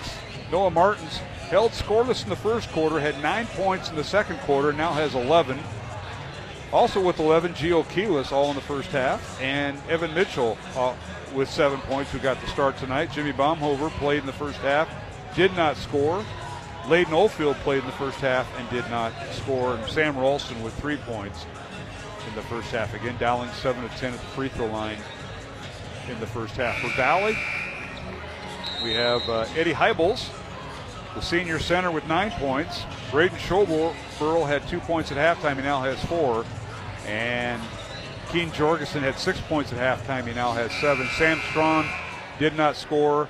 And Jaden Attaway, their leading scorer, averaging 12.5 points, has not scored for Valley. Jimmy? Well, the Maroons are fighting, stretching out a big lead right now, staying with their starters, not really substituting, trying to find a different look with Evan Mitchell getting the start tonight. But the Maroons have certainly hit on all cylinders tonight in their defense. 3-point shot's been a little bit slow tonight, but hand that to Valley's zone defense, forcing the Maroons to take that shot. All right, Valley works underneath, and a shot up and good by Eddie Heibels. Heibels with 11. And Tigers now showing a little full court pressure. Dowling breaks it. And then they jump back into their 2-3 zone, forcing the Maroons to take the 3-point shot, work the ball around, fight a backdoor cut here as that. And nice pass by Keelis over to Mitchell. Layup no good, but the foul threw up and in by Alfred Coley, and he's just went to work. He's got 6 of his 11 points here in the second half. It's just going to be interesting to listen to Coach Einertson talk about his team's ability to get the offensive rebounds, and second chance points tonight have been just huge for the Maroons. Valley with the ball. Here's Strawn for 3. It's up and in and out, no good. Rebound Martins. 49-20. Dowling by 29. That equals their largest lead of the night. And now here's Jenkins in the lane, no good. But Coley fouls it up and in, slams it home. Alfred with 8 of his 13 here in the third quarter. What you can't make in the paint, Alfred Coley's there to clean up, to get the offensive rebound and the putback. Big night for Alfred. 51-20. Dowling by 31. Now corner 3 up and good by Valley. Nice job that time. Sam Strong gets his first 3 points. Actually, Knapp in his new jersey number 1. Check that. You're right. Knapp. Transfer from Waukee. He's on that team last year. Coley for 3. That was nearly a logo 3. It's no good. Knapp with the rebound. As Riley Knapp, 6'1" senior, in the lineup, gets it to Strawn. Dowling stays man-to-man. Here's Attaway with it, dribbles around. Now they swing it over to Knapp for 3 again, no good. Rebound slapped out of bounds, and they say it went off of Jack Tracy, who's now in there for Valley. We got so used to looking at Valley's teams with the Trevian Urak and Zay Robinson and Jaden McGregory and Kiki Day. Those guys, for 3 years, it seemed like every year we came back, they were there, and they played so good. And it's just so bizarre looking out at Valley and not seeing those guys. And you got to hand it to Coach Ricky, who's trying to put together a completely rebuilt team. Right. Some growing pains, of course, is going to happen, but I think he's trying to find a team that they can play good defense. Baumhover for 3. It's good, but they're going to wave it off. He traveled before the shot, little bunny hops, if you will.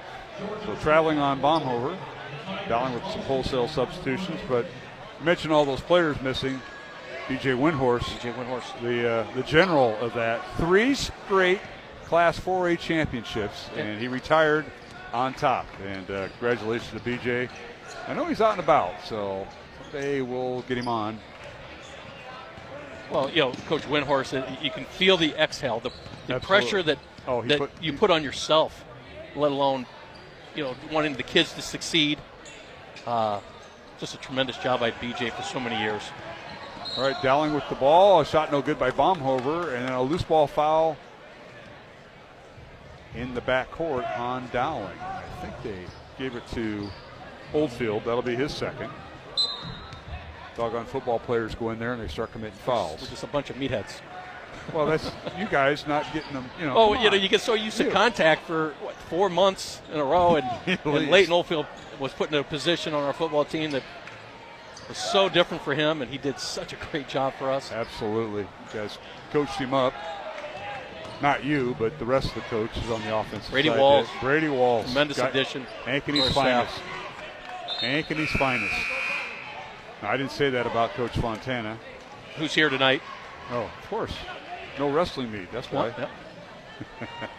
51-23 Dowling over Valley in this boys contest. 2 minutes and 15 seconds remaining in the third quarter. Earlier tonight, the Dowling girls are winners, 68-47. Second-ranked Dowling girls over fifth-ranked Valley in the Class 5A matchup. Underneath Baumhover, right block. Pass from Martins, gives it back to Martins. Valley stays 2-3 in this zone. And Martins pass underneath, stolen away by Valley. Here's Strawn with it in the front court. Valley's been able to settle into that zone. They've been really disruptive on the Maroons tonight. It's just the Maroons have done such a great job on transition. Now they post Martins up, and a layup off the glass good by Keen Jorgensen. Jorgensen with his 9th point. A left-hander. There's Martins in the front court, 51-25 Dowling. Now corner three by Baumhover, good. Well, this time he didn't use the bunny hop. And he nails it. Jimmy with his first three of the year. The 6'4 senior who lives on the north side of Woodward, literally. Nice to see Jimmy getting his shots in. Long three up and good by Valley's Jack Tracy. Jack with his 7th three of the year, his first 3 points tonight. Now a steal by Valley. You getting a little sloppy for Dowling. Strong with the steal. Leaves it for Knapp for three. It's no good. Rebound Dowling. Ralston with the rebound. Out to Martins. Ralston, Martins, Baumhover, along with Davin Tritton, who's in there. And Oldfield. Long three up and no good by Dowling. Rebound Valley. Outlet pass goes to Knapp, and he can't handle the throw, and it's out of bounds. Another turnover by Valley. Runs with a smaller lineup, settling for early shots. Probably not something Coach Einerson's looking for, but having a little wide lead, you can swallow it a little bit better. But I like to see the Maroons work the ball around, try to find an easier shot. Just don't go up for the three early in the possession. Nate Jenkins now, the quarterback of this team, and now they work underneath. Little up and under for Baumhover, up and good. Nice pass that time by, was that Tritton that got the pass? It was, I believe it was Ralston. And Ralston with the pass underneath. And now Valley the other way, three-pointer no good by Tracy. Rebound Dowling, outlet pass goes to Baumhover, but he is overthrown. Go back to the play on the feed to Baumhover, who jumps, back to the rim and finds a way to not bring the ball down and find a reverse layup. Very athletic for Jimmy Baumhover. Well, it looks so effortless because he was really going out of bounds, but he didn't have the momentum that you would think on that pass to take him out of bounds. It just lobbed it up there. Now a block shot by Jenkins the other way as Strawn has his shot blocked. Jenkins reverse layup no good, drew the foul. And let's see who they whistled on. It'll be on Tracy. It'll be Jack's first for Valley. Team foul number 2 on the Tigers. Dowling with 3 team fouls. 3 seconds remaining here in the third quarter. 56-28 Dowling. Free throws coming for Nate Jenkins. First one up and good. Nate, a 60% free throw shooter. I think that's 20% better than your average, Jimmy. Yeah, you were about under 40. Well, at least in we shot the ball over our forehead where you had the granny shots back in your day. You shot it underhand. No.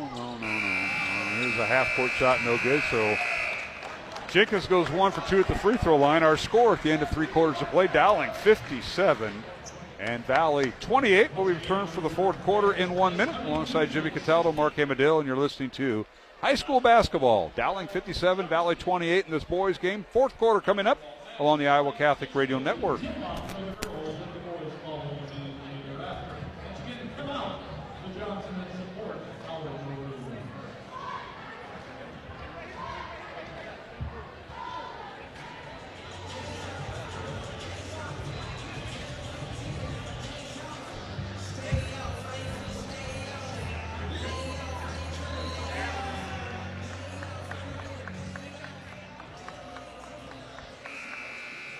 Jethro's Barbecue, our sponsor, serves up world-famous barbecue with oversized portions of slow-smoked meats. With locations across Iowa, Jethro's offers catering for your holiday party. As families come together this Christmas, Jethro's extends warm holiday greetings to everyone. Jethro'sDesMoines.com. Programming supported in part by Skeffington's Formalware, in business since 1951 with locations in Des Moines, West Des Moines, Coralville, and Ankeny. Skeffington's Formalware, online at skeffingtons.com. Thank you, Skeffington's Formalware, for your support of Iowa Catholic Radio. Support for programming provided by Iowa Wealth Management, a fee-only investment advisory firm helping clients grow and protect their wealth, offering personalized investment strategies as well as financial and estate planning. Learn more at iowawealth.com, committed to creating peace and purpose in your finances. Support for Iowa Catholic Radio is provided by Ashworth Vision Clinic. Complete eye exams, contact lenses, glasses, glaucoma testing, and urgent eye issues. 515-440-4610. ashworthvision.com.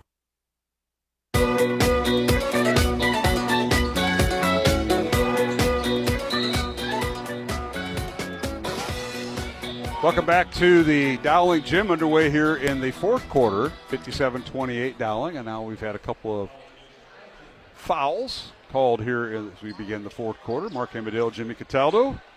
Dowling girls are winner in game one, 68-47 over Valley, and here in game two, another whistle to foul. This will be the second foul in this possession. Tritton picked up one, and so did Baumhover. And Maroons have three fouls. And this foul will be on Sam Ralston. 35 seconds into the. Yeah. So Valley's going to be in the bonus here, and two more fouls as a free throw good by Keen Jorgensen.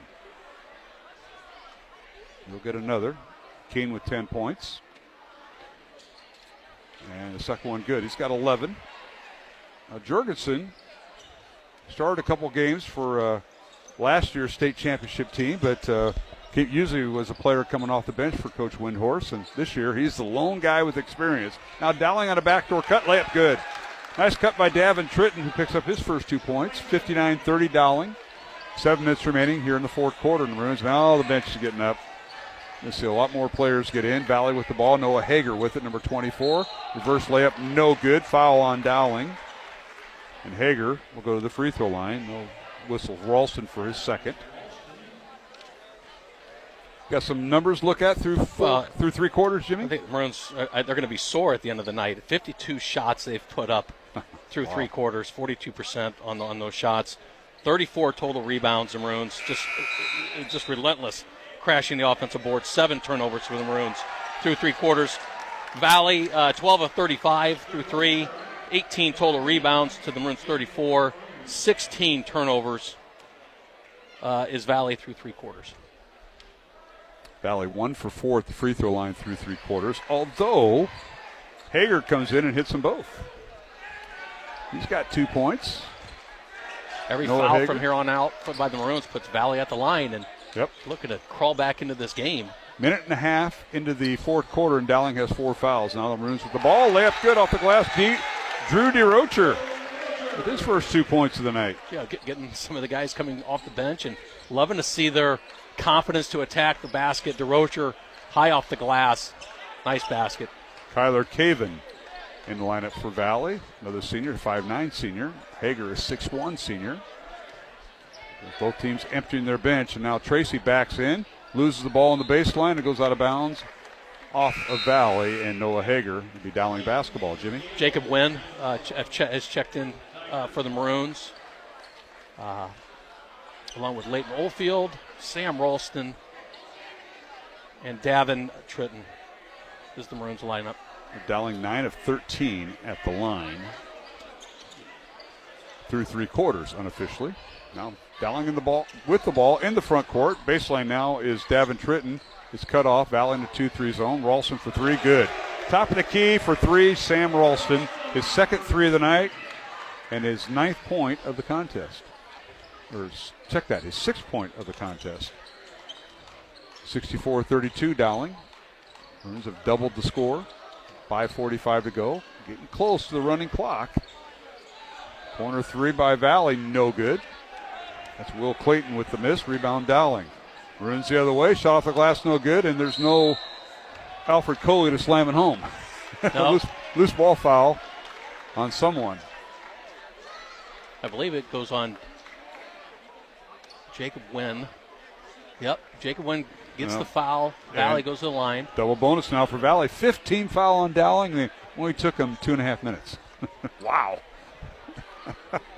Well, yeah, you get some of the bench players coming on out, and they're going to play aggressively. As we always say, take advantage of the minutes you got. Don't just stand around, move around. And these young Maroons are getting out there, getting after it. All right, Hager back to the free throw line, makes the first. He's got 3 points. A nice game on Iowa Catholic Radio, brought to you in part by Construction Professionals, Catholic Tuition Organization, Skeffington's Formal Wear, and our thanks to Fast Signs and Clive. And the second free throw almost hung on the rim and falls through. 4 points now for Hager. He's 4 for 4 at the line. He's made all of his free throws, and it's 64-34, Dowling by 30. And Dowling breaking the press. They get the ball underneath to Jacob Wynn. The ball out of bounds. Happy birthday shout out to Joe Teeling, the COO or the Grand Knight, whatever you want to call him. He is the one that has built Catholic Radio, Iowa Catholic Radio to be exact. So our happy birthday to the boss. Just saw him Tuesday night. Yeah, it's so you. I mean, you're such a brown noser. Any way you got to slice it. God bless you.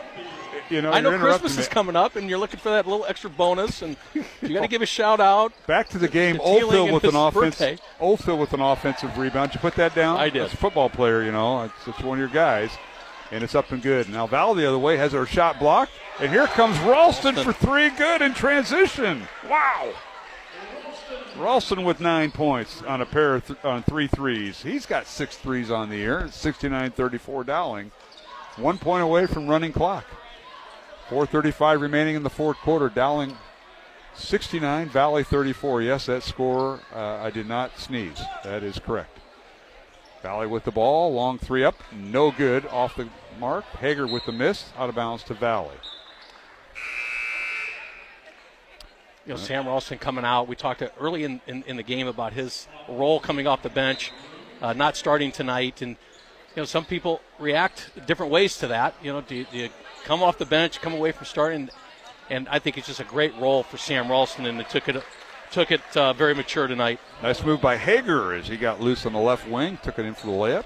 Noah Hager with 6 points, his first field goal. 69-36 Dowling. Now Dowling, DeRocher thought about the three, leaves it for Tritton for three, and it's good. I got to give him a 2-pointer. So his foot was on the line. Davin Tritton with 4 points tonight, 71-36 Dowling. Two teams will meet next month at the Valley Gym. Long three, no good by Tracy. I think we're going to do the girls' game courtside, the boys' game, because you're coming and you're part of that football coaching You don't staff want me at Dowling. anywhere near. We're going to be up in the chalkboard, the rafters, this catwalk that we used to broadcast from back in Jimmy Nahas's day as a Dowling shooter. Really? Yeah, we used to be up there in the catwalk. I'll give you a tour next time if somebody gives me a key. Well, did anybody ask me about heights? I mean, that's way up there. Oh, yeah. Now they have no longer allowed that because it's a hazard. And literally it is. They had to shut it down, and I don't think there's any way you can get up there. But I can show you where we used to broadcast from. 71-36 Dowling. Maroons with the basketball. 15 on the shot clock. They work underneath to Oldfield. His shot is blocked. And pass stolen away by Valley and Will Clayton. And the Tigers lose it at half court, and they're going to give it to Dowling and say it went off of a Valley player. So keep track of the turnovers there, Chief. We are, and the Maroons are rolling with their defense tonight. Up and down their lineup has put on a really a show defensively. They are in the passing which coach do we give credit to? I mean, which I don't know. Einertson talked about how he's kind of handled the offensive side of things. Long three, no good by Valley and Jack Gale, who's in there. Is it Nicholson? I don't know. Nicholson's defensive coach, yes. So Zach could be it. He's also one of your football coaches. There's a shot in the lane. It's no good by Jack Gale of Valley. Rebound Dowling, and here is Baumhofer with it. With 1:50 to play, 71-36 Dowling. Now they get it inside. Ball tipped away, but Wynn has it. Jacob down the lane. Can't get off the shot. Leaves it for DeRocher. Rocher in the lane. Bodies up and a shot blocked. Blocked by Hager and a rebound out to Dowling. Ball loose on the floor, stolen away by the Tigers. Here's TJ Williams with it. His shot no good. And bodies fly all over the place. Good hustle by Williams. And we got a whistle and a foul on Dowling. 2 free throws coming for the Valley Tigers and TJ Williams, who was also part of that football team. One of those linebackers that you had to navigate through, Mr. Cataldo. Valley has a solid football team this year. And unbelievable. Year after year, Coach Swenson just, there's a lot of respect for their coaching staff at Valley. Just big-time rivals, but all in all, good guys over there. First free throw good by Williams. Second one no good. The foul was on Oldfield, his third of Dowling. Maroons get the rebound. Got Willie Thornton, defensive coordinator, not on the basketball staff this year. He had to take a break. Coach told me beforehand, Coach Ricky, the new coach, said, hey, I think his wife had some influence on that. And now Baumhover gets loose on the left side. Layup good by Jimmy. He's got 7 points. Valley the other way, a long three. It's no good. Nathan Dahlstrom in there. Rebound Dowling. Maroons all the way, coast to coast. Win shot no good. Rebound comes out to Williams. TJ on the dribble in the front court. Leaves it for Clayton for 3. Good. Will Clayton with his second 3 of the season. First tonight. 73-40 Dowling. With 33 seconds remaining. Shot clock still on. We haven't had one shot clock violation in the boys' game, right, Jimmy? Not one. And we didn't have any in the girls, so that's one of the few nights. And now Dowling navigating through the lane. That is Drew DeRocher, and he drew the foul. It's the kind of game that Dowling hopes to play night in and night out. I think Ankeny Centennial did a really nice job against them Tuesday night, working the shot down to the end and making the Maroons run an offense set. And that's hard. You got to have a lot of patience, but defense really causes that. And tonight, everybody kind of got out and ran tonight. Valley didn't get to their zone until later in the first half and continued to do it to the second half and had some success against the Maroons when they could set it up. DeRocher misses both free throws, but Valley turns the ball over at half court. Ball stolen away by Oldfield. Layton with it. Final 10 seconds. 73-40 as Dowling's going to dribble out the end of the game. A couple football players going at it, and that'll do it. Final score, Dowling 73, the Valley Tigers 40. Congratulations to head coach Justin Einertson as the Dowling boys now improve their record to 4-0. They are preseason ranked number 7 on one of the early polls. Nothing official from the Boys Association, which will happen later, I think right before Christmas. But the final, Dowling 73 and the Valley Tigers 40. You hit it, Coach. Maroons held Valley to 40 points, and the other night they held Centennial to 42 points. Right. And we've seen Dowling's defense just to be suffocating at times, especially playing at home. That's a good word for it. They play so fast and they play so with so much control where they're not getting any fouls, and it's tough. And Valley was on the back end of this, and the Maroons causing 19 turnovers. I have unofficially for Valley, and a lot of that has to go to defense and what they did. All right, we're going to take a 2-minute break. Want to appreciate Aiden Pugh, who is our studio producer, also is part of the morning show on Iowa Catholic Radio, 7 to 8 a.m., Monday through Friday. He and Bo Bonner and Cast of Thousands do a great job with the morning, and Aiden provides a lot of the weather updates. Don't like it right now, but can't shoot the messenger, so appreciate Aiden pulling double duty tonight as the Dowling boys a winner. 73-40 the final, Dowling over Valley. In the boys contest, girls game, won by Dowling, 68-47. Second-ranked Dowling girls over fifth-ranked Valley. Dowling girls record now 7-0 on the season. Valley girls fall to 3-2. And for the Valley boys, they are now 0-4 after being the 3-time defending state champions in Class 4A. Well, they're 0-4 right now, and the Dowling boys are 4-0. So we'll take a break, come back after this 2-minute break. We'll have our post-game show. We'll hopefully catch up with head coach Justin Einertson, and you never know what player may show up. So stay tuned.